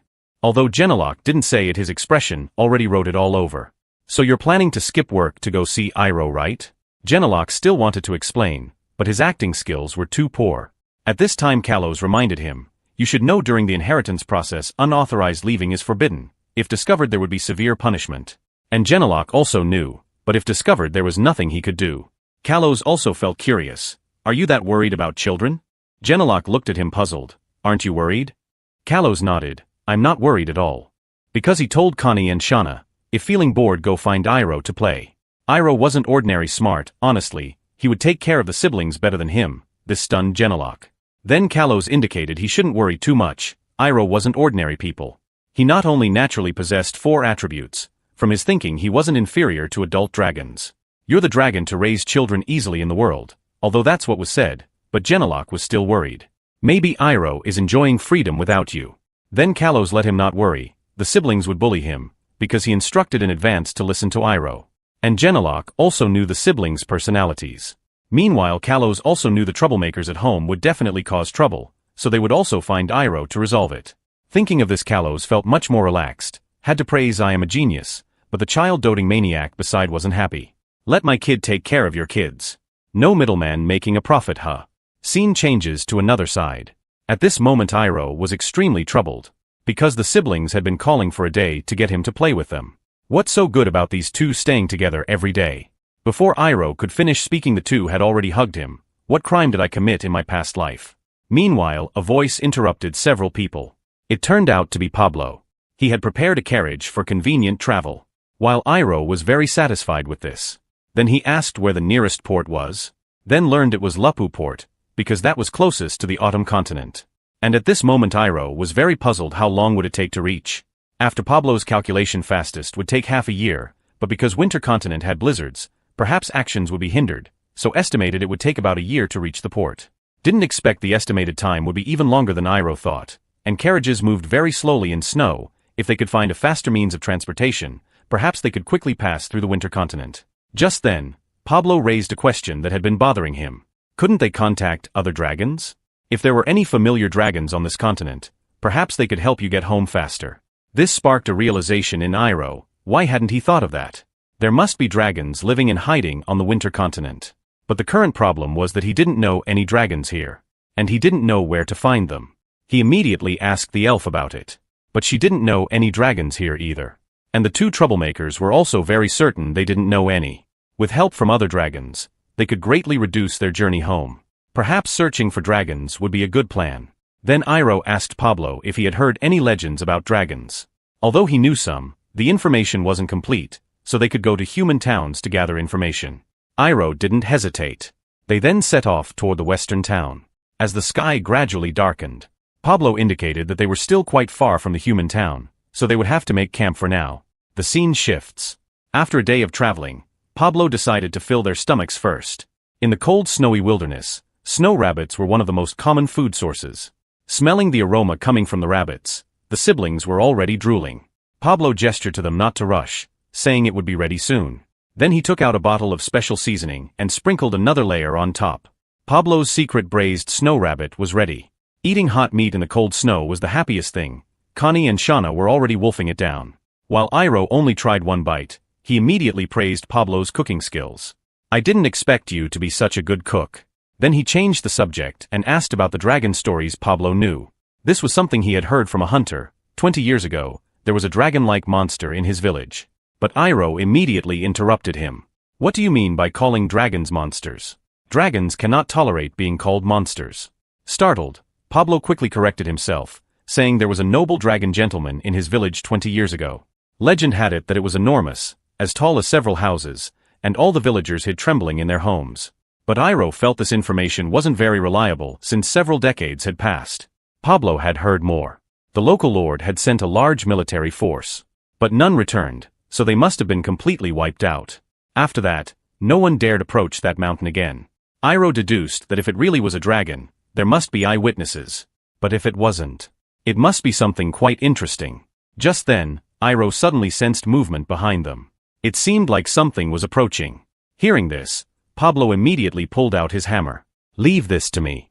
Then Pablo shouted for whoever was hiding to come out. At the same time, a voice came, "You don't need to be so alert." Then a man wearing a cloak walked out. The man's name was Jacob Truegen, and he happened to be passing by. Hearing this, Iroh was startled, as the surname Truegen seemed familiar. When Jacob asked if he could share their fire to warm up, Pablo immediately refused him. He had also noticed the twins nearby. With children present, letting a stranger join them wouldn't be wise. So he turned to leave. At this moment, Iroh was still muttering the name Truegen. Just then he suddenly thought of something. He immediately asked Pablo to call him back. If this really was the Truegen Iroh was thinking of, he definitely needed to find out more. Because Rabina, one of the heroes who defeated Genelok, had the surname Truegen. With Pablo's persuasion, he agreed to stay. Seeing Iroh staring at him, he was puzzled, wondering if there was something on his face. Iroh asked him directly if he was exploring alone, suggesting he must be quite powerful.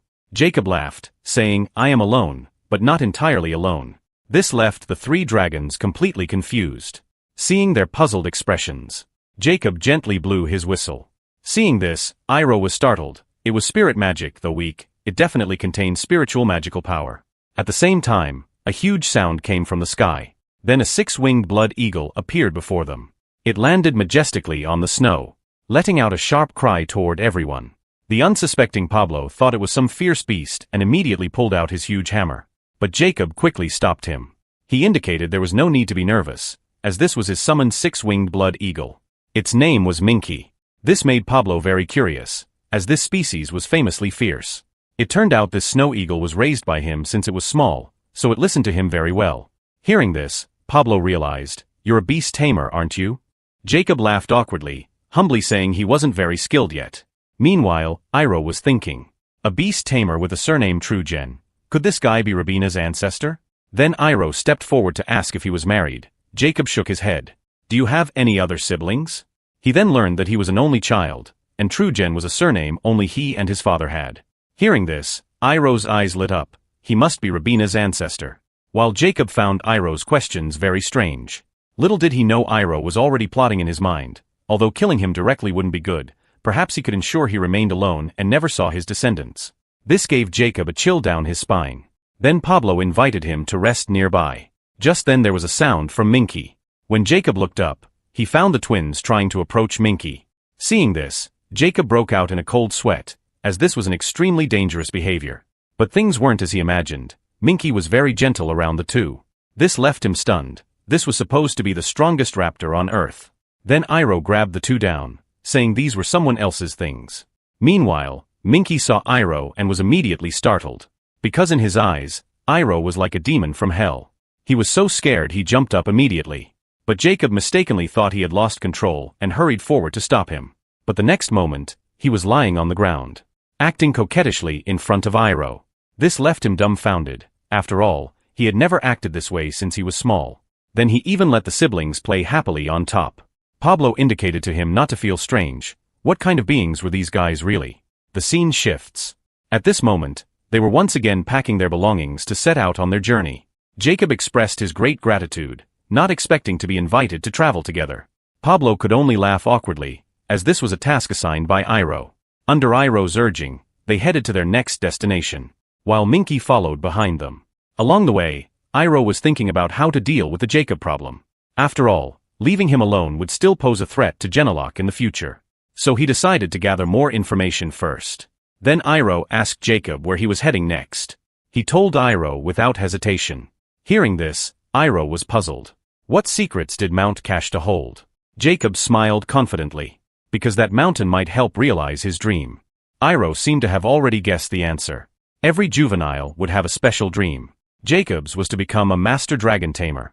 Hearing this, Pablo immediately felt a chill down his spine. Kid, you're asking for death. Dragons, being the continent's strongest creatures, if one could tame them, they would surely become more powerful. Lost in his fantasy, Jacob didn't notice Iroh's killing intent at all. Then Pablo reminded him that staying alive was more important. Jacob just grinned foolishly. Iroh was considering whether to eliminate him directly. But after thinking, he decided to wait. Judging from Jacob's experience, it probably wasn't a dragon on Mount Kashta. Then there was only one explanation left. The Thunder Attribute White Tiger. If he really tamed the Thunder Tiger on Mount Kashta, it would later become the true Gen family heirloom. That is, the Raging Thunder Tiger that Rabina used. But Iroh wouldn't let things go just like that, so he decided to strike first. Then Iroh also chimed in that it was truly a remarkable dream. Hope you can achieve it. Pablo could only shake his head helplessly. Of all the ways to die, you chose this one. Jacob's group rested at the foot of the mountain for one night. Looking at the beautiful scenery before him, he couldn't help but sigh. Meanwhile, a voice interrupted him. Iroh behind him also agreed with his view, as the scenery here was indeed nice. But what Iroh found strange was that he couldn't see the twins. Come to think of it, Jacob also found it strange. They shouldn't be this quiet. Then Iroh asked Pablo again. Pablo also had a big question mark. Weren't they sleeping in the carriage with you? At this moment, Iroh knew these two must have gone out to cause trouble. Just as Iroh was looking around, Finn called him. The good news was the twins had been found. The bad news was they brought something back with them. A moment later, a familiar voice came. The two were seen dragging a thunder tiger toward everyone, while still arguing about whether they caught a kitten or a puppy. Iroh and Jacob were dumbfounded. This wasn't a kitten at all, but clearly a thunder tiger cub. Then the little thunder tiger was thrown to the ground by the two, and they begged Iroh to let them keep it as a pet. Iroh was curious where they caught it. Connie pointed to the top of Mount Kashta. They had found it while playing there this morning. The two chattered endlessly, giving Iroh a headache. These two really never avoided trouble. This was also Jacob's first time seeing a live thunder tiger cub. Just as he went forward to look, Connie and Shauna directly blocked him, saying, "Don't touch my Enel." Iroh was dumbfounded again. He didn't expect these two had even thought of a name. Meanwhile, Iroh noticed the little tiger's movement. It secretly opened one eye to peek at everyone. It was caught red-handed by Iroh. This scared it into trembling. But it quickly closed its eyes again, pretending to be unconscious, refusing to respond no matter how Iroh called. When Iroh leaned to its ear and asked, "Would you prefer to be braised or steamed?" The little thunder tiger jumped up in fright and showed its sharp claws. But Iroh wasn't worried at all, saying, "Little thunder tiger, you dare to show off in front of me?" He gave it a quick flick. The little thunder tiger could only throw a tantrum on the ground, knowing it couldn't beat these guys. Jacob turned into the first emoji in your phone. Pablo could only awkwardly suggest that kids these days were just naturally strong. "Big brother, do you even believe what you're saying?" Seeing the little thunder tiger rolling on the ground, the twins went forward to comfort it. But at this moment, Iroh felt very strange. Normally, thunder tigers wouldn't easily leave their cubs. Just then, a terrifying sound approached, and its movement seemed to be heading toward their position. The monster's claws easily crushed the wood. It turned out to be a land dragon. Jacob was startled. But Iroh gestured him to stay quiet, saying that making noise would attract its attention. Then Iroh quickly released a spatial magic spell. In an instant, he hid everyone. After the spell was cast, there was no trace of them in the snow. Jacob hadn't expected him to cast a spatial magic spell so quickly. Was this guy really a child? Meanwhile, the land dragon had also come to their location and stopped, because it sensed there had been movement here. Jacob didn't know if he was lucky or unlucky to encounter both a thunder tiger and a rare land dragon on the same day. Just then he suddenly realized something. So the thing on Mount Kashta wasn't the legendary dragon, but a land dragon. This left him somewhat disappointed. Coming back to his senses, Jacob turned his attention to Iroh. Because he discovered Iroh's reaction speed was extremely fast, and he could quickly cast magic. Could he really be a genius? Even geniuses were nothing before him. But they needed to deal with the current crisis first, because the land dragon seemed to have gone berserk. So he immediately asked Finn. But she had no solution either, because although land dragons weren't pure-blooded dragons, they still had some dragon bloodline. So they were much stronger than ordinary land creatures. It would take at least 3 to 4 level 1 masters to deal with a land dragon. Looking at the dragon so close, Iroh knew they would all be wiped out if this continued. But why did a land dragon suddenly appear here? He was very puzzled. Then Iroh noticed the trembling little thunder tiger on the ground. It probably followed its trail here. Meanwhile, after observing for a while, the land dragon found nothing unusual. Then it turned to leave. Seeing this, Iroh also breathed a sigh of relief. Fortunately, it wasn't very patient, otherwise they would have been in trouble. But just then the sky suddenly became overcast with dark clouds. Iroh had a bad feeling. No way, was the sky trying to kill him? The next instant, a lightning bolt struck directly at their location. And one bolt happened to hit the land dragon. Damn it. Iroh quickly raised the lightning element stone. Without it, he would probably have become Braised Dragon. Just when Iroh thought he could relax, a pair of eyes was now staring intently at him. The air suddenly froze, making the atmosphere somewhat awkward. Everyone immediately took off without a word. The siblings burst into tears, asking why it was chasing them. Running behind them, Jacob was very puzzled. Pablo would be fine. But why could three little kids run so fast? He knew they definitely weren't ordinary people. Meanwhile, the land dragon had caught up. The land dragon opened its bloody maw at him. At this critical moment, Jacob blew his whistle. The land dragon also sensed danger, but it was too late to dodge. The next instant, Minky's claws struck toward it, landing a heavy blow to its head, causing the land dragon to pause. This gave Iroh's group a chance to escape. Finn immediately told Iroh to run toward the forest, because that would interfere with the land dragon's speed. So everyone immediately ran in the opposite direction toward the forest, instantly putting distance between them and the land dragon. Looking at the snow eagle continuously circling in the sky, this made the land dragon very angry. Then it suddenly launched a sonic attack at Minky. Minky hadn't expected the land dragon to attack from range, and dizziness made it lose consciousness. Then it plummeted straight toward the ground. Seeing this, Jacob immediately became anxious. He then ran back. This put Iroh in a dilemma. If they ran into the forest now, they could definitely escape the land dragon's pursuit. After struggling internally, Iroh still chose to turn back. Damn it, if you survive this time, I'll definitely give you a beating. The three were suddenly stunned, although they didn't know why Iroh turned back. They still resolutely followed. While the little thunder tiger was also deep in thought, now it could escape from them just by running away. Although it was scared, it still followed. Meanwhile, Jacob came to Minky. But its condition didn't look good. The land dragon didn't give it time to react, biting down on its wing immediately. You damn little lizard. The next instant, a magic attack shot straight at the land dragon. Although it couldn't cause damage, the land dragon felt insulted. How dare a tiny human attack me? It swung its tail and swept the dragon's tail towards Jacob. The land dragon's speed left Jacob no time to dodge. Iroh also arrived just in time, then pulled him back in one motion. Jacob narrowly escaped being hit. At this point, Iroh no longer conserved his strength. A magic spell was quickly released. To increase the attack's damage, Iroh specially added rotation magic. Along with Iroh's throw, the attack shot straight at the land dragon's head. But the next instant, the land dragon devoured Iroh's magic. Seeing this, Iroh felt things were bad. He hadn't expected the land dragon to be so powerful, even able to bite through spatial magic. But fortunately, he had more than one attribute. Then Iroh released another mental magic spell. Just when Iroh thought he could control it, unexpectedly the land dragon broke free from the restraints in one motion. Damn it, even mental magic couldn't restrain it.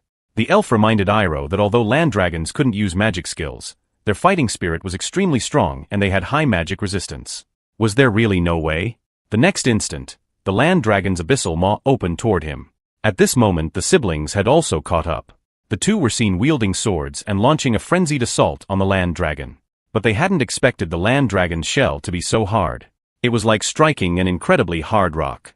Looking at the land dragon's reaction, it seemed the previous attacks still had some effect. Then Iroh gestured for the two to continue attacking the land dragon's head, because that was probably the land dragon's weakness. Hearing this, the siblings charged at the land dragon again. After being attacked, that thing reacted exactly as Iroh had predicted. Although its magic resistance was extremely high, it couldn't protect its internal organs. While the siblings drew the land dragon's aggro, Iroh provided ranged support from the side. And Iroh quickly seized the opportunity. He fired a barrage of magic missiles right into its mouth. Although the land dragon's scales were hard, at this point it had to admit defeat. I have to praise myself for being a genius. But the siblings were in bad shape. Their hands couldn't feel anything now. While the two onlookers were dumbfounded. Children fighting a land dragon, were their eyes deceiving them? Pablo could only awkwardly respond that his nieces and nephews were quite strong. Then he indicated to Jacob not to think too much about it, as it wouldn't do him any good. Meanwhile, Iroh signaled the siblings to hold on a bit longer. They needed to completely finish off the land dragon. But just then, another roar suddenly came from behind. They hadn't expected another land dragon.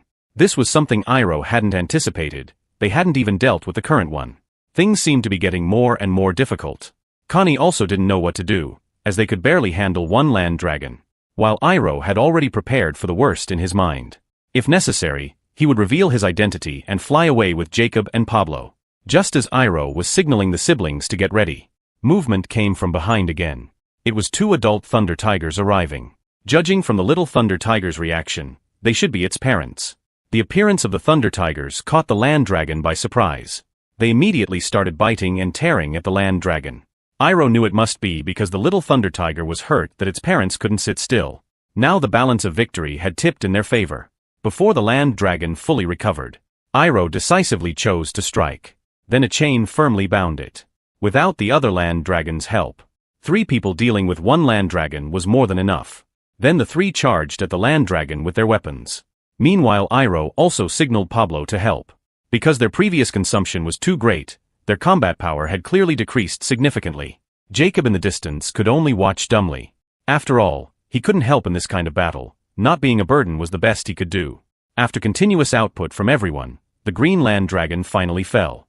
Iroh's group was also exhausted. If another land dragon came, they would have to transform into dragon form. The battle on the other side was also very intense. Hearing the commotion nearby, the distant Thunder Tiger cub was very worried. At this moment, the Thunder Tiger's battle had entered a white-hot stage. The Thunder Tiger father was seen pouncing toward the land dragon, using sharp fangs to continuously tear at it. But the land dragon wasn't helpless, immediately biting back at the Thunder Tiger. The land dragon had always held a huge advantage in size. Soon it threw the Thunder Tiger flying. At this point, the Thunder Tiger father clearly could barely stand. The land dragon was also very cunning, giving the Thunder Tiger no chance to react, immediately releasing a sonic attack, making the Thunder Tiger's already injured body suffer another heavy blow. Meanwhile, the land dragon swung its tail violently. This strike would surely kill the Thunder Tiger father instantly. Just then the Thunder Tiger mother jumped up without hesitation, helping him block this fatal blow. The Thunder Tiger mother was also sent flying as a result, then crashed heavily into a tree. Seeing his wife fall, the Thunder Tiger burned his life force core, entering a berserk state, continuously tearing at the land dragon. With the power of lightning enhancement, the Thunder Tiger pierced through the land dragon's hard scales. Strong electric currents made it instantly lose fighting ability. This time the Thunder Tiger father was prepared to perish together with the land dragon. Along with the land dragon's screams echoing through the entire forest, the battle between Thunder Tiger and land dragon came to an end. Just as Iroh's group was resting, a Thunder Tiger was walking toward them. Seeing its father, the little Thunder Tiger immediately pounced over. After confirming his child wasn't hurt, he also felt relieved. Then the Thunder Tiger's gaze fell on Iroh. But the Thunder Tiger showed no particular reaction. It seemed to have recognized Iroh's identity. Then leaving the little Thunder Tiger, it turned and left this place. This left the little Thunder Tiger very confused, and it immediately followed, but was stopped by Iroh. Iroh and the Thunder Tiger made eye contact, and he also understood the father Thunder Tiger's intention. The Thunder Tiger showed one last smile in gratitude, then leaped toward the deep forest. The unknowing little Thunder Tiger thought its father didn't want it. Finn knew this was the Thunder Tiger's final farewell to its child, as that Thunder Tiger had already prepared to die. The next instant the forest was lit up by a golden light. And that must have been the Thunder Tiger's final energy. Then Iroh asked Finn to stay and watch the twins. He would go up to check what happened. Hearing this, Finn was very worried, because going up the mountain rashly now would be dangerous. Seeing Iroh's determined attitude, she didn't stop him anymore. Just then the little Thunder Tiger made a whimpering sound, looking pitifully at Iroh, begging to go along. And Iroh agreed to its request, then quickly ran toward the previous direction. At this moment Iroh had a bad feeling in his heart. When he arrived at the scene, he was also shocked speechless by the sight before him. A land dragon and 2 Thunder Tigers lay on the ground. The scene looked very tragic. These must have all been done by the little Thunder Tiger's parents. While the little Thunder Tiger seemed at a loss, it went forward and kept nudging their bodies with its little head, trying to wake them up. Iroh's heart ached seeing this scene, because it was just like his previous life when he lost his parents. Then he went forward to comfort the little Thunder Tiger. After the Thunder Tiger couple died, Iroh buried them on the snowy mountain. And he also understood that Thunder Tigers and land dragons were both bugs on the mountain. Even without their intervention, one side would inevitably fall in the end. After all, one mountain cannot contain 2 tigers. According to the story's plot progression, after the Thunder Tigers and land dragon died, Jacob accidentally found the little Thunder Tiger, finally leading to forming a contract with the Thunder Tiger. But Iroh definitely wouldn't let things develop according to the original plot. If he could tame the Thunder Tiger ahead of time now, then it wouldn't pose a threat to him in the future. Then Iroh cast a spell, and a red energy surrounded the little Thunder Tiger. This left it very puzzled. When the little Thunder Tiger looked back, it saw Iroh emanating an extremely terrifying pressure. The little Thunder Tiger was scared and trembled, crouching on the ground. But Iroh indicated it didn't need to be nervous. If you trust me, I'll take you in. Looking at Iroh's sincere eyes, the Thunder Tiger also extended its little paw. Iroh hadn't expected to succeed so quickly. From now on the Thunder Tiger would be his companion. Just then a voice interrupted him. Jacob watched all this in disbelief. This time he was more certain of his judgment. Although the Thunder Tiger was still young, it wasn't something that could be easily tamed, so your identity could only be one thing. Hearing this, Iroh was startled. Had he seen through his true identity? You must be the legendary High Elf, guardian of the forest. This left Iroh dumbfounded. What was he talking about? He couldn't understand at all. It seemed he had misunderstood. If there was no need to correct this misunderstanding, letting him continue like this, wouldn't that make his identity even safer? Then Iroh put on a noble act. That's right, I am the guardian of the forest, the elven god. Pablo on the side was very puzzled. What was this guy up to now? Connie and Shauna also had big question marks. Why was Iroh speaking in an elven tone? Then Jacob turned his gaze to the siblings. And the elf also made up an identity for them. They were his elven warriors. But the siblings weren't satisfied, because elves had very low status in dragons' eyes, so naturally they weren't happy to be compared to them. Meanwhile Iroh changed the subject. Can you help me take care of this little Thunder Tiger? Hearing this, Jacob's heart suddenly shook. The siblings also disagreed with Iroh's request, but Iroh must have his own intentions. Just then he signaled Pablo with his eyes. And he immediately understood, kicking the two troublemakers aside with one motion. Then Iroh asked Jacob again if he was willing. But Jacob was very confused. Since this Thunder Tiger was tamed by him, why not raise it himself? And Iroh also briefly explained the situation to him. They had a very difficult journey ahead, and the Thunder Tiger was still young, even its survival was uncertain.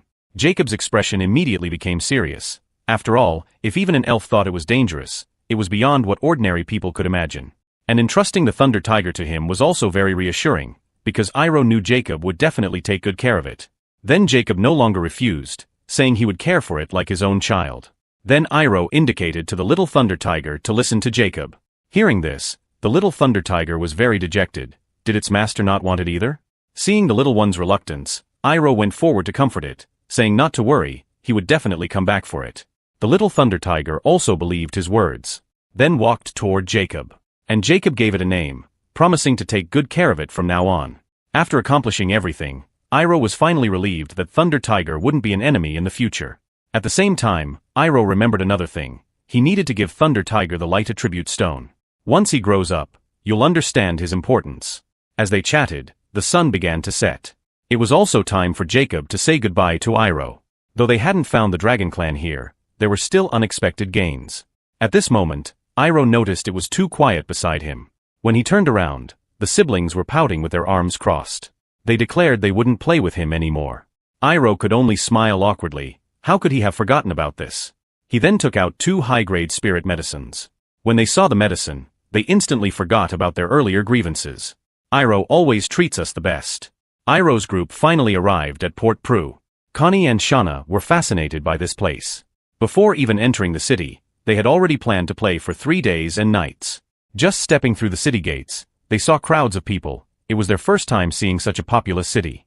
They also spotted some foxfolk they had never seen before. Finn gestured to the two that they shouldn't be too surprised, as Port Prue was a special town. Due to trade between the autumn and winter continents, this was one of the most populated cities on the continent. Iroh gazed at this prosperous port lost in thought. He hadn't expected it would take half a year to get here, and now he just wanted to get home quickly. Suddenly the siblings clung to him, chattering non-stop. Iroh was quite speechless about this. Then Pablo interrupted everyone, because they had reached their destination. When Iroh got off and looked, he felt very confused. He hadn't expected the place Pablo mentioned would look so ordinary. Pablo could only scratch his head embarrassedly, as it had been 10 years since he last came here. As the main door slowly opened, a blonde girl appeared before them. Upon entering, Pablo carefully examined the place, trying to find familiar faces. The girl quickly noticed something was off. "Could you be Uncle Pablo?" This startled Pablo. Seeing this, the girl introduced herself. "I'm Mona. Don't you remember us? That's when Pablo finally remembered. Could that little one have grown so big? Then Mona beckoned her sister to come out and look. Subsequently, a red-haired girl walked out from the room, and Lucia immediately recognized Uncle Pablo. Seeing them so enthusiastic, Iroh knew they must have known each other for a long time. Meanwhile, Pablo looked around, curious about where their parents were. The sisters directly told Pablo about it. Their parents had passed away in a car accident 3 years ago. Pablo hadn't expected such a thing to happen. He felt very sorry about it. He then indicated that they should come to him if they had any difficulties. After all, he and Hammond had been brothers who faced life and death together. Just then, Lucia noticed the children behind Pablo. Are they your children? Hearing this, Pablo quickly denied it. He then firmly stated they were his nephews. But the sisters weren't so easily fooled. They could tell Pablo was being evasive. When Mona crouched down to look at the twins, 2 adorable little faces appeared before her eyes. Her girlish heart was instantly struck. Who could resist such illegally cute faces? She immediately hugged them. Indeed, girls can't resist cute things. Meanwhile, Lucia noticed Iroh standing to the side. Little brother, are you hungry? Iroh nodded slightly. He did feel a bit hungry. Hearing this, the sisters immediately ran off to make something delicious for everyone. Iroh put on a face that seemed to say, how lonely it is to be invincible. Look at my delightful charm. The scene shifts. Iroh lazily lay on the bed. It had been a long time since he'd eaten so happily. At this moment, Iroh was also curious about how Pablo knew them. Pablo told Iroh about his past. Their parents were friends from when he worked as a mercenary. Finally, to raise their children, they ended their mercenary life and opened this inn.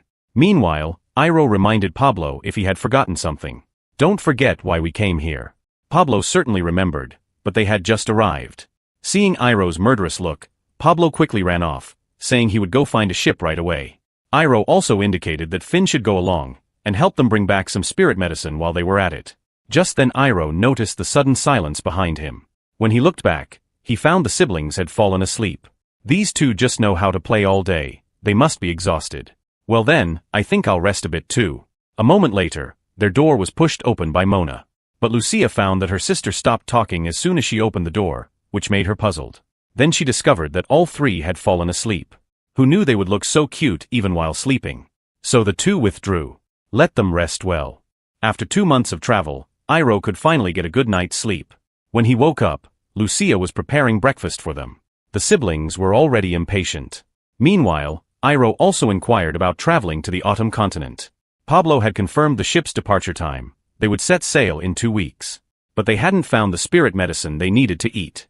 This was within Iroh's expectations, as ordinary people might never see spirit medicine in their lifetime. Human food only tastes good but doesn't help Dragon Clan growth at all. The boat trip to the autumn continent would take about 2 months. They had to prepare cultivation resources before departing no matter what. Pablo told Iroh not to worry too much. After all, this was where all the winter continent's resources gathered. If they couldn't find it here, other places would be even less likely. It will have to do for now. Just then, a large roasted chicken suddenly landed on the table. This was the breakfast Mona had prepared for everyone. This left Pablo dumbfounded. Who would have such a luxurious breakfast? Mona just snorted, saying it was prepared for the little ones. Pablo, though embarrassed, couldn't help but try a bite. After all, he hadn't said he wouldn't eat. After just one small piece, Pablo couldn't stop praising it, because it tasted exactly like what their parents used to make. Then Pablo asked about Lucia's singing. When she was young, she had great musical talent. Whenever Lucia sang, the inn would be packed with people. Just then, Iroh noticed something unusual about the sisters. Because when Pablo brought up this matter, the 2's emotions were clearly off. Iroh immediately gave Pablo a punch to the waist. Pablo, who doesn't know it, is still in a state of shock. When he looked up, he finally noticed the sisters' condition. Lucia no longer sang. Why should such talent be buried? Just as Mona was about to answer, a commotion behind them interrupted everyone. 4 thuggish-looking men appeared at the inn's entrance. This made Iroh very puzzled. Were they here to cause trouble? But the nearby guests seemed used to it, as if they had already guessed what would happen next. Pablo got up immediately. If you want to bully them, you have to think about yourself first. Then suddenly the 4 men stood in 2 rows. Subsequently, a man walked in through the main door. He bowed to Miss Mona with one hand, then turned to Lucia. The next second a bouquet of flowers appeared before her. It seemed he was her suitor. This cheesy behavior gave Iroh goosebumps. Where did this youth come from? But Iroh could also know that Lucia didn't seem very willing. Before she could speak, the man stopped her. Just seeing your face today has brought peace to my heart. Lucia could only awkwardly hold the flowers the man gave her. Just as the yellow-haired man was about to leave, Iroh looked up. Their gazes met. The yellow-haired man showed a look of contempt. Seeing this, Iroh instantly became furious. This guy was clearly mocking him. Soon Iroh thought of a counter-strategy. I'm so sleepy, can Sister Lucia hug me to sleep? This left Pablo dumbfounded. Lucia didn't hesitate and immediately picked Iroh up. I'll carry you back to your room to sleep. While the yellow-haired man trembled with anger. Kid, you're still too green to mess with the great me. Let's see if you can get enough of this vinegar. The unbearable yellow-haired man could only storm out of the inn angrily. Seeing this scene, Pablo was very puzzled. If he hadn't seen wrong, that kid seemed jealous. Mona shook her head helplessly. He's Kelly, son of the boxer. Hearing this, Pablo was stunned. Could it be Boxing King Tyrus? Mona confirmed it, saying he was no longer a fighter but now a baron. This made Pablo's jaw drop. It turned out Tyrus had once been a top fighter. He pacified Port-Pruz gangs and was awarded the title of baron by the Lord. Pablo was very proud, saying he knew that kid would make something of himself someday. But just now his son seemed to have feelings for Lucia. Why not let Lucia respond properly? Mentioning this gave Mona a headache. She didn't know what to do about this matter either. Pablo didn't understand, because whether in terms of family or looks, Kelly was acceptable. Then Mona revealed the reason. Because Kelly was only 14 years old, while Lucia was already 22. This left Pablo completely stunned. Who would have thought that guy was only 14, though young in age, his appetite wasn't small. Speaking of this made Mona very annoyed, telling these old folks to stop teasing. The scene shifts to the room. Through Pablo's search, they finally found some places to buy medicinal materials. So Iroh immediately stopped what he was doing. Resolving the spirit medicine issue was now most important. When he got up, the siblings also said they wanted to go along, but if they brought them along, progress would definitely be slower. So Iroh directly refused. Seeing this, the two started throwing tantrums. But Iroh was already used to this. Meanwhile, a voice interrupted everyone. It turned out Mona and Lucia had prepared some new clothes for them. Seeing the new clothes, the siblings quickly put them on. The two were deeply attracted by how cute the children looked. Mona worried their clothes were too thin, so she casually prepared several sets, not expecting them to look so good when worn. How did Uncle Pablo raise these children? Letting them wear such thin clothes in the dead of winter, Pablo couldn't explain. They were Dragon Clan after all. Then Iroh asked Lucia to help look after the siblings. Because it wasn't convenient to bring them along now. Will you definitely be able to find spirit medicine? Pablo firmly assured him they would. So the two set off with confident strides. Time quickly changed from noon to dusk. A dejected boy sat by the street.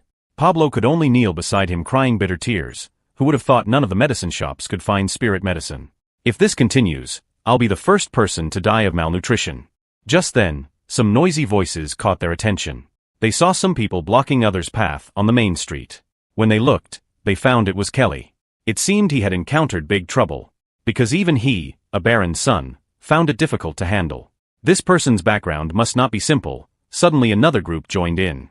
Scarface menacingly threatened Kelly. Can I understand this as you declaring war on us? Kelly's guards immediately sensed something was wrong. These guys were clearly picking a fight on purpose. Aren't you afraid my father will come after you? Scarface pretended to think for a moment. Then showed a mocking expression. I don't think he'll know about what happened today. Just then Pablo interrupted everyone. Waving knives around in broad daylight doesn't look too good. Kelly recognized him as the uncle from the shop. Seeing this, Scarface warned him not to meddle. Pablo confidently brushed his hair. Even after 10 years away, has no one heard of the name Pablo? All the underlings trembled upon hearing this name. Could it be Blood Axe Pablo? So the underling told Kelly some things. Before the Baron was awarded his title, when he was fighting to unite the gangs, he accidentally fell into the enemy's trap. In the end, it was Pablo alone who took up an axe and rescued the Baron. That's when Kelly learned the uncle before him was his father's often mentioned lifesaver. I didn't expect to meet you in such a place. I've long admired your name, uncle. Pablo's little face turned red with embarrassment. This isn't anything special, no need to make a fuss. While Scarface also went up to greet him. I'm Damon, from a small organization managing the port. When Iroh got close to him, he found something was off. What was this aura emanating from that guy? After bidding farewell to Pablo, Damon left. This made Pablo feel strange too. Did that guy just leave like this? Iroh had a bad feeling. This guy would surely bring disaster sooner or later. Time moves to evening. Tyrus finally met his old friend from years ago. It had been over 10 years since they last saw each other. You heartless guy, not coming back to see us for over 10 years. Pablo could only laugh awkwardly. After all, the bandit life wasn't easy. Looking at this magnificent living room made Pablo very pleased. Who would have thought that kid who only knew how to fight would become so successful? Just then Pablo noticed Iroh's expression. Then he explained their purpose for coming here. Was there any news about precious spirit medicine? Tyrus told him not to worry, because as soon as he got the message earlier, he had sent people to look. Meanwhile, Iroh asked if there would be any problems looking for spirit medicine, because the situation earlier seemed like someone was targeting them. Pablo enthusiastically introduced him. This is my little nephew. Tyrus was also helpless, saying that Damon guy was indeed troublesome. This puzzled Pablo. Did they dare to provoke nobles? Then Tyrus told them about recent events. Many ships had mysteriously developed problems, making merchants doubt their influence. Damon also took the opportunity to get involved. As long as Port Prue operated stably, the Lord would turn a blind eye. After all, he also came from a thug background. After hearing this, Pablo had a massive headache. This was even less comfortable than his mountain stronghold. Then Tyrus changed the subject. We haven't seen each other in so long, we can't just talk about such depressing things. Then Pablo glanced at Iroh seeking approval. Given his efforts in searching for spirit medicine, let him play to his heart's content this once. Seeing Iroh's gesture, Pablo showed a delighted expression. That meant he agreed. Tonight we drink until we're drunk. Before leaving, Tyrus instructed Kelly to take good care of Iroh. This left the two stunned, with expressions showing neither would submit to the other. I can't believe I have to play with you, little bitty. Because in Kelly's eyes, Iroh was just a kid who knew nothing. But since his father had given him this task, he naturally had to do it well. He could only reluctantly take Iroh to his room to play. Hearing this, Iroh smugly hummed a tune letting him lead the way. Arriving at the room, Kelly told him to just stay put, but before he finished speaking, Iroh had already started playing with the figurines on his own, which startled Kelly. He immediately snatched back the figurine. This is my limited edition Iron Soldier. I don't even dare play with it myself. Iroh frowned. Indeed, men remain boys until death. Just then Iroh also noticed papers on the table, and saw Lucia's name. My lady Lucia, wearing the crystal necklace. Hearing this, Kelly immediately became flustered like a boiling teapot. He quickly turned to grab the necklace, but Iroh had already taken it first. When the box slowly opened, a dazzling light burst forth from inside. A tear-shaped blue gemstone came into view. Before Iroh could examine it carefully, Kelly snatched it back and hugged it to his chest. The necklace is nice, but the writing is quite ugly. The necklace should suit Sister Lucia well. Hearing Iroh say this, Kelly was very happy, because he had spent a lot of time searching before finding this necklace. Iroh was puzzled. Aren't there such necklaces in the outside shops? Of course not. Its name is Celine's Tears. Iroh nodded. It did look better than ordinary ones. But the next instant he suddenly froze. Could that really be Celine's Tears? Kelly confirmed it, saying craftsmen had authenticated it. Iroh was also very shocked internally. How could that thing be here? Legend says the Sea King was the ruler of the ocean. He loved his daughter more than anyone else. He collected his daughter's last tears and made them into the Celine's Tears gemstone. Most importantly, this was the key to the underwater maze. The Sea King's underwater maze was an important summoning place for the original story's protagonists. I must get Celine's Tears before them. Iroh burst out laughing, then called out brother, which startled Kelly. Did he hear wrong?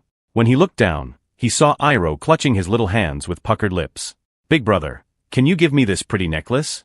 This left Kelly dumbfounded. Which nerve had misfired? But the boy told him his plan would definitely fail. This suddenly made Kelly panic. Have women always liked expensive gifts? Iroh directly denied this. At least Sister Lucia won't casually accept gifts just because they're expensive. This plan of yours won't work. Since I see you're so sincere, let me teach you. After Iroh's explanation, Kelly wrote down everything he said. The most important thing was to form a close relationship, then gradually convey your feelings. Iroh nodded satisfactorily. Also avoid sudden confessions and too many gifts. Approaching someone in a way that makes them feel burdened will have the opposite effect. This left Kelly speechless, because these behaviors were all opposite to his previous ones. However, Iroh was curious. Why do you like Lucia? Is there a reason? Speaking of this, Kelly's face immediately turned red. It was 5 years ago when I first saw her. The moment Kelly first saw her singing at the Siren Inn. His dark future became as bright as day. A moment later, Iroh was stunned. You've said this many times already. But Kelly felt Lucia's voice was truly beautiful, just like a fairy from heaven. But why did she stop singing later? Speaking of this, Kelly also sighed, saying it was quite regrettable. Once, Lucia's favorite singer came to perform at the port. She pestered her parents to take her to the show. Then this incident happened on the way to the venue. A runaway carriage came flying toward them. When Lucia woke up, her parents lay in pools of blood. Later, probably due to the shock of that accident, Lucia could no longer sing. Iroh hadn't expected this to be the reason. Thinking that her parents died because of her love for singing, she became unable to make a sound. Then Iroh's mouth curved into a slight smile. If I cure Sister Lucia, I might get Celine's tears. Then Iroh changed the subject. Sister Lucia experienced such a thing, yet you still want to give her this necklace? Hearing this, Kelly was very confused. Why not? Have you forgotten the meaning of this necklace? If Sister Lucia received such a gift, wouldn't it make her recall forgotten nightmares? Kelly was suddenly struck as if by lightning. He indeed hadn't thought it through. Iroh sighed helplessly. You really are completely hopeless. If I have a way to make Sister Lucia sing again, would you give me Celine's tears? The little blonde was instantly dumbfounded. How could this be possible? Don't you want to see Lucia sing again? Kelly strongly affirmed this. Is this necklace worth more to you than Sister Lucia? How could that be? As long as Lucia sings again, I'd give this necklace to anyone. Hearing this, Iroh clapped his little hands. Plan successful. If I do it, you can't go back on your word. Kelly immediately frowned. He felt something was off but couldn't quite place it. Seeing the little blonde hesitate, Iroh added fuel to the fire. Talking like you give the whole world. Turns out it was just a child saying childish things. Hearing Iroh say this, Kelly naturally couldn't tolerate it. Iroh didn't give him a chance to react. Deal. A gentleman's word is his bond. The scene shifts. Iroh had returned to the inn. Mona, seeing Iroh alone, was puzzled. Where did Uncle Pablo go? After learning the reason, she became angry. How could they let a child return alone? Iroh quickly changed the subject, saying he wanted to know where Sister Lucia was. Then Mona told him directly, she's upstairs. Hearing this, Iroh went upstairs. Once I cure Sister Lucia, the mission will be complete. A moment later, there was a knock on Lucia's door. Seeing it was Iroh, Lucia was very happy. And now, the plan begins. The boy used an instrument for the first time, and left the young girl utterly astonished. Because the talent he displayed made even her, known as a musical prodigy, feel inadequate. Could a child really possess such ability? Little did she know that the seemingly innocent child before her was actually a dragon who left no bones behind when devouring prey. When Iroh returned from outside, he immediately went to find Lucia. He knew about the trauma in Lucia's heart, so he had to find a way to help her overcome it. Upon seeing Iroh, Lucia directly invited him into her room. After entering, Iroh seemed to be searching for something, as he remembered Lucia loved a particular instrument. Seeing how neatly her room was decorated, Iroh couldn't help but praise it, saying it looked very pleasant. Hearing Iroh's compliment, Lucia became much happier. After all, what girl doesn't like being praised? Meanwhile, Iroh spotted that instrument nearby. Then Iroh curiously asked Lucia about it. This is called a hume, an instrument used for playing music. Hearing this, Iroh gestured excitedly. Then Iroh looked at her with pleading eyes. Seeing Iroh's sincere gaze, although she hadn't touched an instrument in a long time, she nodded in agreement. After a moment of adjustment, Lucia gradually calmed her emotions. Then she gently plucked the strings. The accompaniment and singing slowly drifted into Iroh's ears. This made Iroh's jaw drop in amazement. Because Lucia looked truly beautiful when singing. No wonder that fellow Kelly was enchanted. The gentle voice combined with crisp accompaniment drew people in unconsciously. As the last note fell, Lucia finally breathed a sigh of relief. Immediately after, Iroh stood up and applauded continuously. Although Lucia felt her playing wasn't very smooth, Iroh thought it was the most wonderful music in the world. He immediately expressed his desire to learn the instrument. This made Lucia pause in surprise. After seeing Iroh's determined eyes, Lucia turned to a cabinet nearby. Then she searched for something inside. Soon she took out a small instrument. This was the hume she used as a child. So now she decided to give it to Iroh as a gift. Then Lucia patted his little head, saying it was late today, they'd start practicing tomorrow. Upon hearing this, Iroh ran back to his own room, and told Finn about his plan after returning. But she thought using mental magic to modify memories would be better? Iroh had considered this approach too, but doing so would only backfire, as the wound would eventually break open again. So she needed to overcome this difficulty on her own. And the elf had no other solutions. It seemed they couldn't depart on the scheduled date this time either. The scene shifts to 3 days later. After these days of practice, Iroh had completely mastered the instrument's scales. Even Lucia watched him with disbelief. He could truly be called a musical genius. Learning scales in 1 day, music theory in 2 days, and by the 3rd day he could play pieces that even some adults couldn't master. Could a child really possess such abilities? Having finished a song, Iroh was still eager for more, wondering which piece he should play next. Lucia could only look at him awkwardly. The scene shifts to another location. A concert poster was on the street's bulletin board. Damon looked at the poster in his hand with confusion. A subordinate beside him jumped out to explain that this was the concert, part of the annual harvest prayer ceremony. The champion of the concert would receive generous rewards. Hearing this, Damon smiled wickedly. Then he crumpled the poster in his hand. He hoped as many people as possible would come to the concert. A spirit drug potent enough to overwhelm humans. Yet in this city, not even one could be bought. Combining various previous signs, the boy deduced he might not be human anymore. Time returns to morning. Pablo walked drunkenly through the streets. He had been drinking for 3 days and nights straight. But he felt that compared to himself from 10 years ago, he had become pathetically weak. Just a few days of drinking and he was already exhausted. When he reached the inn's entrance, he heard music coming from inside. This surprised him greatly. Could Lucia be singing again? But upon opening the door, he was dumbfounded to see it was actually Iroh. Seeing Pablo reeking of alcohol, Iroh looked disgusted, saying, "You really drank yourself senseless." Pablo felt embarrassed and quickly changed the subject. Then he shifted topics, saying, "I've never seen you use an instrument before. Did you know how to play it previously?" Iroh directly denied this, saying Sister Lucia had taught him just 3 days ago. It was his first time touching such an instrument. Seeing Iroh play beautiful melodies after just a few days, Pablo was utterly shocked. "You're too incredible even for a dragon. It's really unfair comparing myself to you." Meanwhile, Iroh asked if he had resolved the spirit drug issue. At this moment, Pablo proudly declared, "Of course I found 20 low-grade spirit drugs." Iroh gave him a look of disdain. "Just low-grade, and only 20? Hearing this, Pablo felt hurt, saying he'd spent days searching, practically turning the entire port upside down. Iroh sensed something was wrong. With such large-scale trade at the port, why was there a shortage of spirit drugs? Could there be some facility collecting or researching them? Pablo shook his head, saying he'd never heard of such a place. This made Iroh more suspicious. Someone had bought up large quantities of spirit drugs before them. Usually, spirit drugs were used for enhancing attributes. Though humans could take them, they couldn't consume too many, so there was no need for large-scale purchases. If someone was buying spirit drugs in large quantities over time, it meant they were feeding something. Come to think of it, Pablo also found it strange that Terrace knew nothing about people buying large quantities of spirit drugs. Iroh furrowed his brow, saying this indicated someone was deliberately concealing this matter. Soon he thought of something. "If I'm not mistaken, this must be connected to him." Then Iroh asked Pablo to investigate who had been buying the spirit drugs, and to determine where these items were flowing to. Then he asked Finn to assist Pablo in the investigation. Pablo scratched his chin, asking if there was any particular reason for this. Though Iroh couldn't be completely certain, he said it must be connected to that fellow called Damon, and he might be even more insane than expected. Just as Pablo was about to return to his room for sleep, Iroh hurriedly urged him to take action. Pablo complained pitifully, "I haven't even sobered up yet. Looks like it's been too long since I beat you up. I don't mind helping you remember." Hearing this, Pablo rushed out the door, muttering that being a servant really meant having no rights. When he pushed open the door, he was stunned by the scene before him.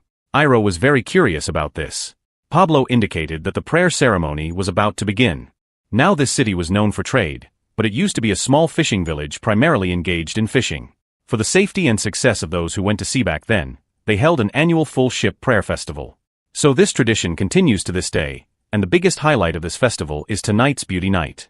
Singers from across the city would gather to compete, with nice rewards for first place. In the past, whenever Lucia entered, she basically dominated the championship.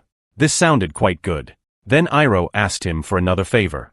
That was to help him register for beauty night. The scene shifts to another location. Lucia quietly looked at the instrument before her heart very conflicted at this moment. Just then, a knock at the door interrupted her. She thought Iroh had come looking for music sheets. But Iroh shook his head, as he hadn't come for the music. Iroh put on a pitiful expression, saying he heard about the festival and asked if she could take him outside to see it. Hearing about something fun, the twins raised both hands in agreement. Lucia thought for a moment, saying the festival time was the busiest.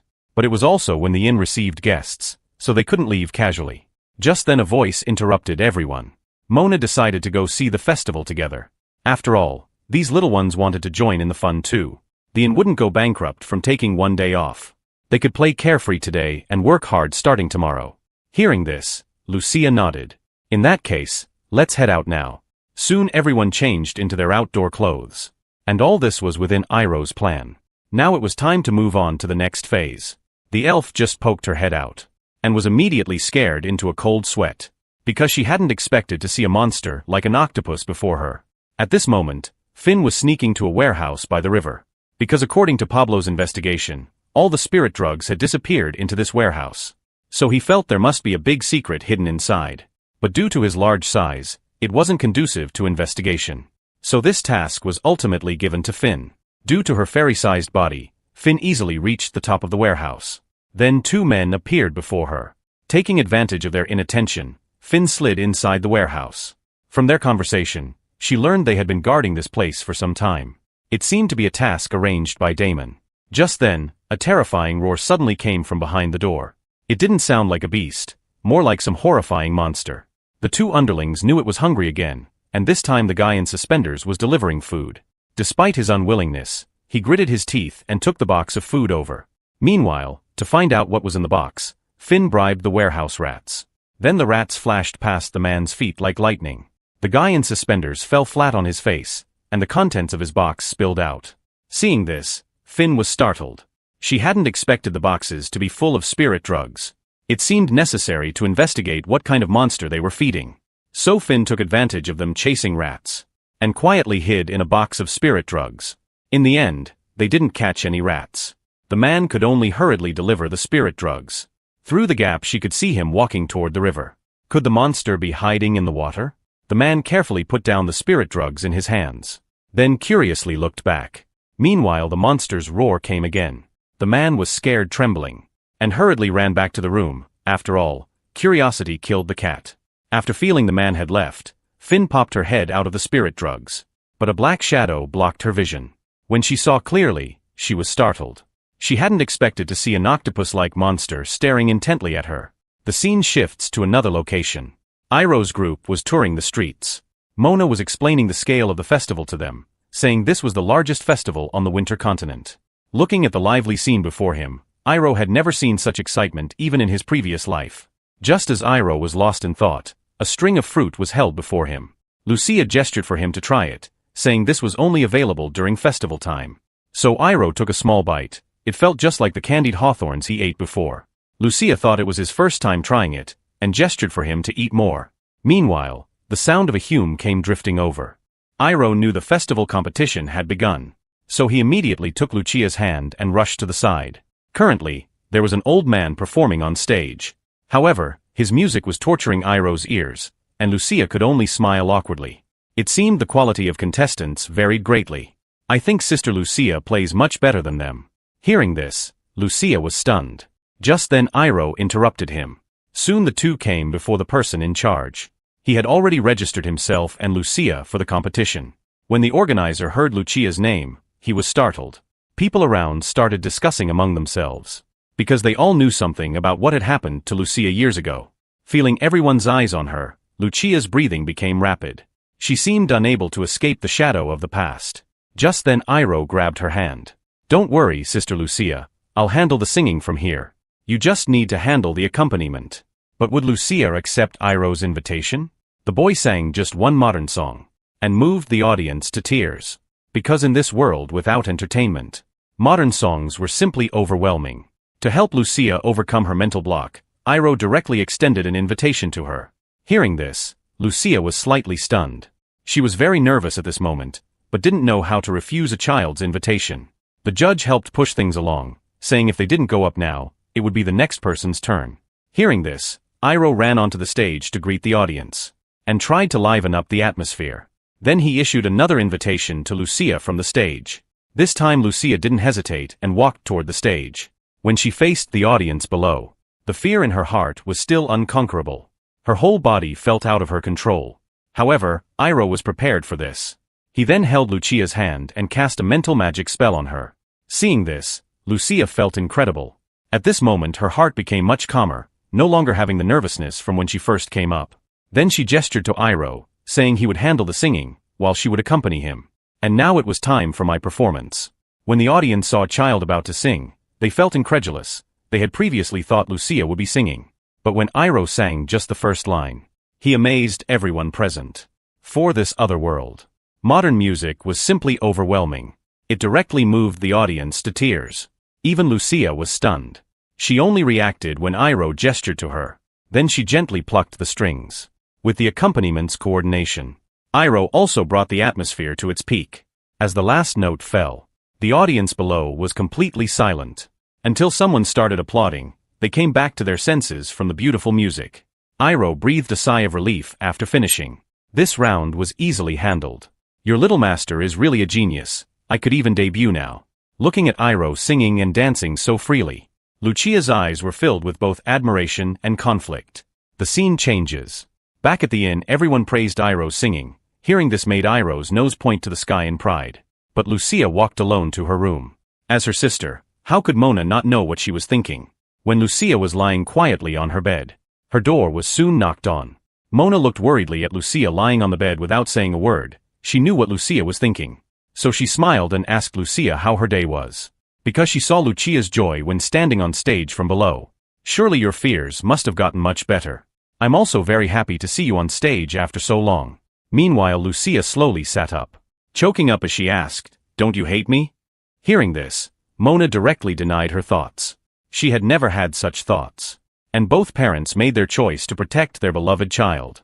And like mom and dad, I'm one of the people who loves you most in the world, so don't say such things anymore. Although I can't ask you to start singing right away, I still hope you can do what you like as before. Because our Lucia is most beautiful when singing. At this moment Iroh was quietly listening to their conversation outside the door. It seems the plan was going very smoothly. Time to move on to the next step. Soon Iroh returned to his room. But what met his eyes was Finn lying painfully on the ground. Iroh gently picked her up in his hands. But before Finn could finish speaking, she passed out from her severe injuries.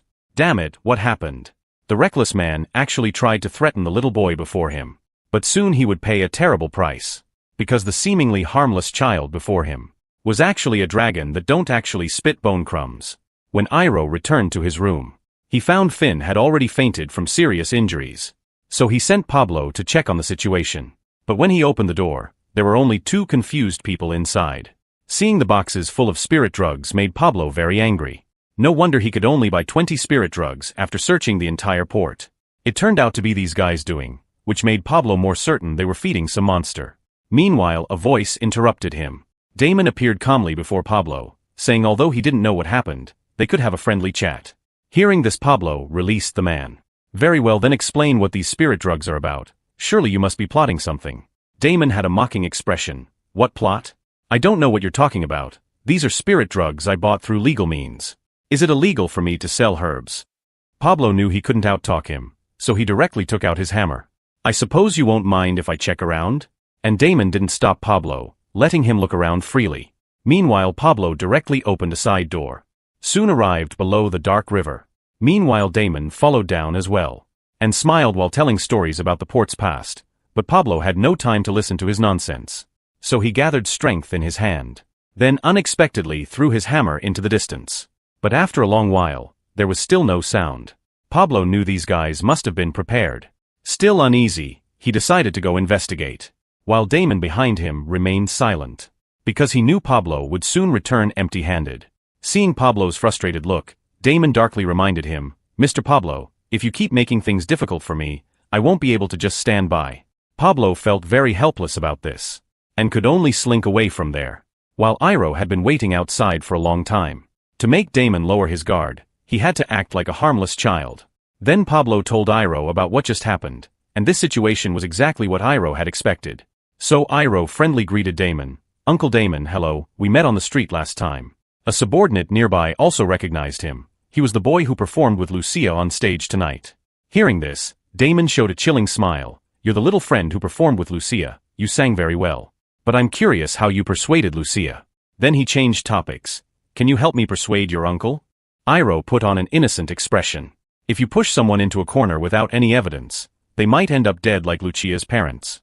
This made Pablo lose control of his temper, directly wanting to give him a couple hits with the hammer, but was stopped by Iroh.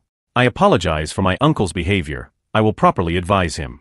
Hearing Iroh's words, Damon nodded satisfactorily. Very good, a wise man knows better. Just as Damon was getting up, Iroh noticed the ancient flute hidden on his body. So Iroh directly asked where he bought it. This instantly startled Damon internally. However, seeing Iroh's harmless face, he let down his guard. It's just a toy bought from the street. Then hurriedly left. Pablo thought they might not be able to handle this alone, so suggested whether to notify Terrace. But Iroh directly refused, because once Terrace leaves home, the battle between the two gangs would likely break out, causing many innocent casualties. Besides, this matter can't affect my plans. This will be the most lively festival ever. Back in his room, Damon was very angry, because he didn't know how Pablo had tracked this place. Angrily, he directly dealt with the subordinate before him. Since Pablo had caught the scent, he had to act before being discovered. Tomorrow during the Beauty Night Finals, release that thing. That will be the most interesting festival. The Sea King's horn flute that could command monsters had been forgotten for 1,000 years. Yet now it was picked up by a street rat. To satisfy his selfish desires, he aimed his spear at the city's common people. Since Damon had hidden the monster in advance, Iroh and Pablo could only leave first. Pablo was very puzzled at this moment. Will that guy really make his move tonight? Iroh confirmed this. We've caught some of his weaknesses. If this guy's goal is to bring down Terrace, he'll create chaos during the festival. Then act like he's cleaning up the mess, presumably to leave a good impression on the city lord. Can he control monsters like Jacob? Iroh denied Pablo's speculation, because he had no mental attributes. However, there was one thing that could make up for this deficiency. That was the Sea King's horn flute. Legend says the Sea King's horn flute was carved from an ancient dragon's horn. If used to tame sea monsters, one could freely control them. Although Iroh didn't know where he got such a treasure. However, if they could snatch it, it would be very helpful for their return journey. Then Iroh suddenly changed topics. Anyway, that guy will definitely take action today, so you need to keep monitoring around the port.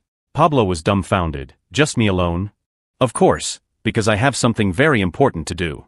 The scene shifts to Iroh returning to the city. Just then he noticed a suspicious figure by the window. Looking at the outfit, it seemed to be that fellow Kelly. Next moment Iroh appeared behind him, scaring Kelly into a cold sweat. You wouldn't be thinking of something inappropriate, would you? Hearing this, Kelly hurriedly explained. I'm just happy that Lucia is participating in the competition. Iroh smiled mockingly. Why are you so nervous then? Kelly was speechless. It's because I was scared by a certain kid. Meanwhile, Iroh asked Kelly to bring more people to the square. Surely this would be simple for him? Hearing this, Kelly was very puzzled. Is there not enough people tonight? While Iroh didn't explain further, you wouldn't find this too difficult, would you? This fired Kelly up. I'll definitely get my family to fill up the entire square tonight. And all this was within Iroh's expectations. Then Iroh called out to him again. Remember to prepare a bouquet tonight. This should be very beneficial for you. Scene changes. The streets were now so crowded that the port became very lively. Iroh hadn't expected so many people to come. There was barely room to walk. Soon the two arrived below the stage. Looking at the contestants on stage, Lucia hadn't thought she would have the courage to come here. If not for Iroh's help, she wouldn't even dare to think about it. Just when the host called out Lucia and Iroh's names, a sense of fear made her breathing become rapid. But she was quickly brought back to reality. Iroh knew she hadn't completely let go inside. Because her parents' death had left Lucia with a strong sense of guilt. Don't keep running away from a painful memory. Surely your family wouldn't want to see you like this. Lucia hadn't expected Iroh to know about her situation. Then Iroh directly walked onto the stage. Think about how your parents would most want to see you. After a moment's adjustment, Iroh gently strummed the strings. Then a crisp voice came from his mouth. This voice was very magical, with color and warmth, seeming to contain many emotional stories. Meanwhile, the audience below also remembered. This was the lullaby their parents sang to them as children. Soon everyone was immersed in it. And Lucia also recalled her happiest times. This made her unconsciously shed tears. She now knew how her parents most wanted to see her. Seeing Lucia start singing again, Iroh knew she had walked out of that shadow. Seeing her sister sing again, Mona below the stage was very happy. Her sunny sister had finally returned. As their performance ended, Kelly excitedly jumped up, while the audience also cheered for Lucia. Then Iroh quietly slipped off stage. If he didn't want to disrupt the festival atmosphere, the remaining tasks had to be completed. This sea serpent was humanity's known strongest creature. Yet the boy directly jumped into the water. and countered with an attack. Because the seemingly harmless boy was actually a dragon standing at the pyramid's peak. When Damon secretly arrived at the port, Pablo had already appeared behind him. This made Damon very helpless. Do you want to end up like that man too? Hearing this, Pablo was very confused. Seeing he still didn't get it, Damon reminded him, following me secretly is very likely to result in accidents, just like those two girls' father. Pablo knew he was talking about Mona's parents. So all this was your doing? And Damon didn't deny it. He even mockingly said Pablo didn't know what was good for him. This made Pablo very angry. He directly lifted his big hammer and smashed toward him. Next came the thunderous sound of weapons colliding. You didn't think I'd have no fighting ability when dealing with Terrace, did you? Soon people lying in ambush surrounded Pablo. At this moment Damon smiled wickedly. I'll take good care of that pair of sisters. Then Damon took out the horn flute. The real carnival is about to begin. Just then a voice interrupted him. If you want to join the festival, you should go that way. Iroh's sudden appearance puzzled him. Furthermore, he felt this child wasn't afraid of him at all. Little friend, it's not good habit to return home so late. Iroh nodded as well. Sneaking away from the festival will make Sister Lucia sad, so I have to teach you a lesson. Hearing this, Damon found it very interesting. The last person who said that already has grass growing 2.5 meters tall on their grave. Before he finished speaking, he directly took out the twin blades at his waist. But the situation before him left him dumbfounded. He hadn't expected such a tiny child to actually be a mage. Now it's my turn. Iroh swung a punch toward his chest. Although Damon reacted, he was still sent flying several meters. Just when Iroh thought the battle was over, a huge shadow suddenly blocked the light. When he looked up, he saw a giant monster appearing before him. It lunged at him like a fierce wolf. But fortunately Iroh's speed was fast enough. Before he could stop moving, the monster snake whipped its tail at him. Seeing Iroh in such a sorry state, Damon was very satisfied. I'll have to eliminate you before the plan begins. Damn it, I was careless. However, when Damon blew the horn flute again, the monster showed no response. This made him very angry, quickly attacked that fellow. Seeing this, Iroh felt relieved, because it seemed he hadn't fully controlled the monster. This was a good opportunity for Iroh. Then he used mental magic on the monster. Quickly eat that guy below. This scared Damon into a cold sweat. He hurriedly kept blowing the flute, and the monster fell into a frenzied state. Looking at the monster's reaction, it seemed the flute had regained control. This is the city center. If I don't transform into dragon form, I can't win. Just then Iroh noticed the sea behind him. Perhaps this method would work. Iroh kept taunting the monster. Hey sea worm, want to have a competition? After speaking, Iroh directly jumped into the water, and the monster followed closely behind. Seeing this, Damon was very happy. What a foolish fellow. Actually wanting to defeat him in the monster's home field. Come at me, little worm. The monster's speed in water was more than doubled. It swallowed Iroh into its mouth in one bite. However, the next second several beams of light shot out from the monster's mouth. A white young dragon directly pried open its huge mouth. Now that we're underwater, I'm not afraid of being seen. Then Iroh used all his strength, and threw the monster several meters. You thought this was your world just now. You should know you've met your destined nemesis today. One punch should make you cry for a long time. The monster felt very wronged. How could someone bully others like this? It immediately wanted to escape. But Iroh had already locked its body in place. Things aren't over yet. Iroh grabbed the monster's tail and kept swinging it around. Meanwhile on shore, Pablo had dealt with the remaining people. At this moment Pablo noticed the abnormal sea surface. The next instant a sea tornado directly rose up. This was dumbfounding to a few people on the shore. Then the monster's body flew out of the sea surface. Damon had no time to dodge and was directly crushed under the monster's body. The horn flute in his hand was also thrown away. Pablo looked at everything before him in disbelief. Then the sea surface was broken again. A white young dragon rose into the air, but quickly transformed back into a child's appearance. Fighting in dragon form feels much better. At this time Iroh noticed Damon nearby, who was reaching out trying to get back the horn flute. But the next instant a small hand directly picked up the flute. Is this the thing that can control monsters? Curious Iroh wanted to try how it controlled them. But the next second the flute directly cracked. This stunned Iroh. If I glue it back together maybe it can still be used? But before he could finish speaking the flute had turned to fragments. Meanwhile the monster that lost the flute's control went berserk. Then directly charged toward the city center. It was originally a monster from the deep sea, yet now it was rampaging in a human town. And when it regained consciousness, the first thing it did was to swallow the person who had controlled it. After the monster went berserk, it fled toward the city center. Just as a couple was about to meet disaster, a big hammer smashed hard into its face. Although Pablo was trembling now, he still tried his best to attract the monster's attention. The next instant the monster charged at him. But this was all part of Iroh's strategy. The berserk monster soon fell for the trap. Then the monster crashed into a space wall. When it realized, it was already too late. Now what Iroh needed to do was use mental magic to calm it down.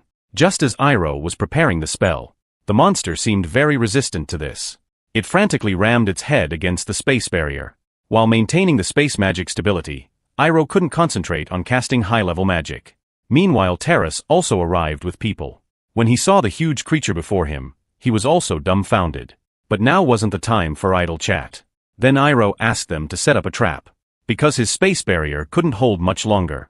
Soon the twins also discovered the commotion here.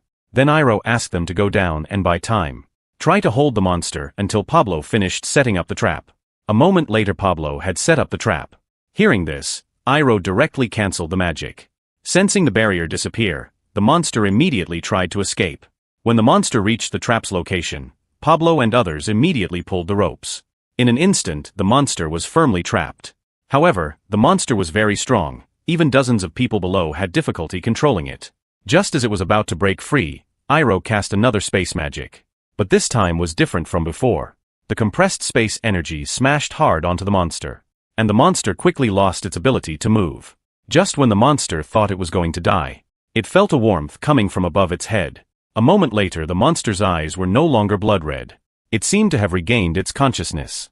But Terrace nearby suddenly swung his blade at it, but was directly stopped by Iroh. After all, it was just being controlled by humans. Coming to the human town wasn't its own will. Iroh knew Terrace was concerned the monster would harm the port, but he had his own solution. Soon Iroh sent it to the port, and reminded it to stay away from places where humans live from now on. The monster nodded, then turned and swam toward the center of the sea, returning to where it used to live. At this moment, Damon had already fled since his plot was exposed. Just when he thought he could still make a comeback, he felt his whole body go limp. When he looked up, he found the previous monster staring at him fiercely. Then the monster directly threw him up, and swallowed him in one bite. After doing all this, the monster swam back to the deep sea. Meanwhile on the other side, Lucia came down from stage but couldn't find Iroh. This made her very puzzled. While Mona was very happy seeing her sister sing again. If their parents saw this they would be proud of her too. Just then, Mona spotted Kelly skulking nearby. Soon she discovered the flowers behind Kelly's back. Mona understood this kid's intentions, so she decided to help her sister along. The opportunity is right in front of you, you better not waste it. And Kelly was also happy that Lucia returned to the stage. This time Lucia didn't resist like before, but directly accepted the flowers, because she also knew Kelly's feelings. Iroh quietly watched all this from the side. Now leave the remaining time to them. Scene changes to the next day. Iroh's group finally waited for the ship to the autumn continent. It was time to bid them farewell. Mona was very reluctant to part with the children. Pablo felt very hurt nearby. How come no one comforts me? And Mona also hoped Iroh would come back to visit them when free. Seeing Mona crying streams of tears, Iroh could only agree to their request. Then Lucia hugged him tightly, and thanked Iroh for his help. Without Iroh's help, she didn't know how long it would take to walk out of the shadow. Suddenly Iroh felt a cold killing intent from behind, and he took the chance to deepen Kelly's impression. Sister Lucia's embrace is really warm. Then Kelly threw the box in his hand to him. When Iroh opened it, he found it was Saran's tears. But what puzzled him was there was also a ring. It turned out that to thank Iroh for helping Lucia, Kelly gave him his family ring. It could provide help to Iroh in many places. Before leaving, Iroh couldn't help but give him some caring words. But this guy just couldn't lower his pride. And Terrace also came to see Pablo off. He knew these kids weren't ordinary people. After all, who could beat up monsters at such a young age? While Pablo could only say they were children of distant relatives. Terrace didn't ask further, because he knew it involved many secrets. As the ship sailed toward the sea, Iroh's group set off on a new journey again. And Carrie only then thought to ask Iroh where they were going next. From now on we're going to the Autumn Continent's island, Monty Island. Then we'll cross the Autumn Continent by land. Then she asked Pablo how long it would take to get there. But Pablo remained silent. At this moment Pablo was seasick with barely half a life left. Iro felt helpless about this too. He didn't have any medicine to treat seasickness. Then he placed his hand on Pablo's back. Perhaps mental healing would make him feel better. Soon Pablo fell into a drowsy sleep, and Iro let him rest here for half an hour. Just then, a man quietly approached behind Pablo.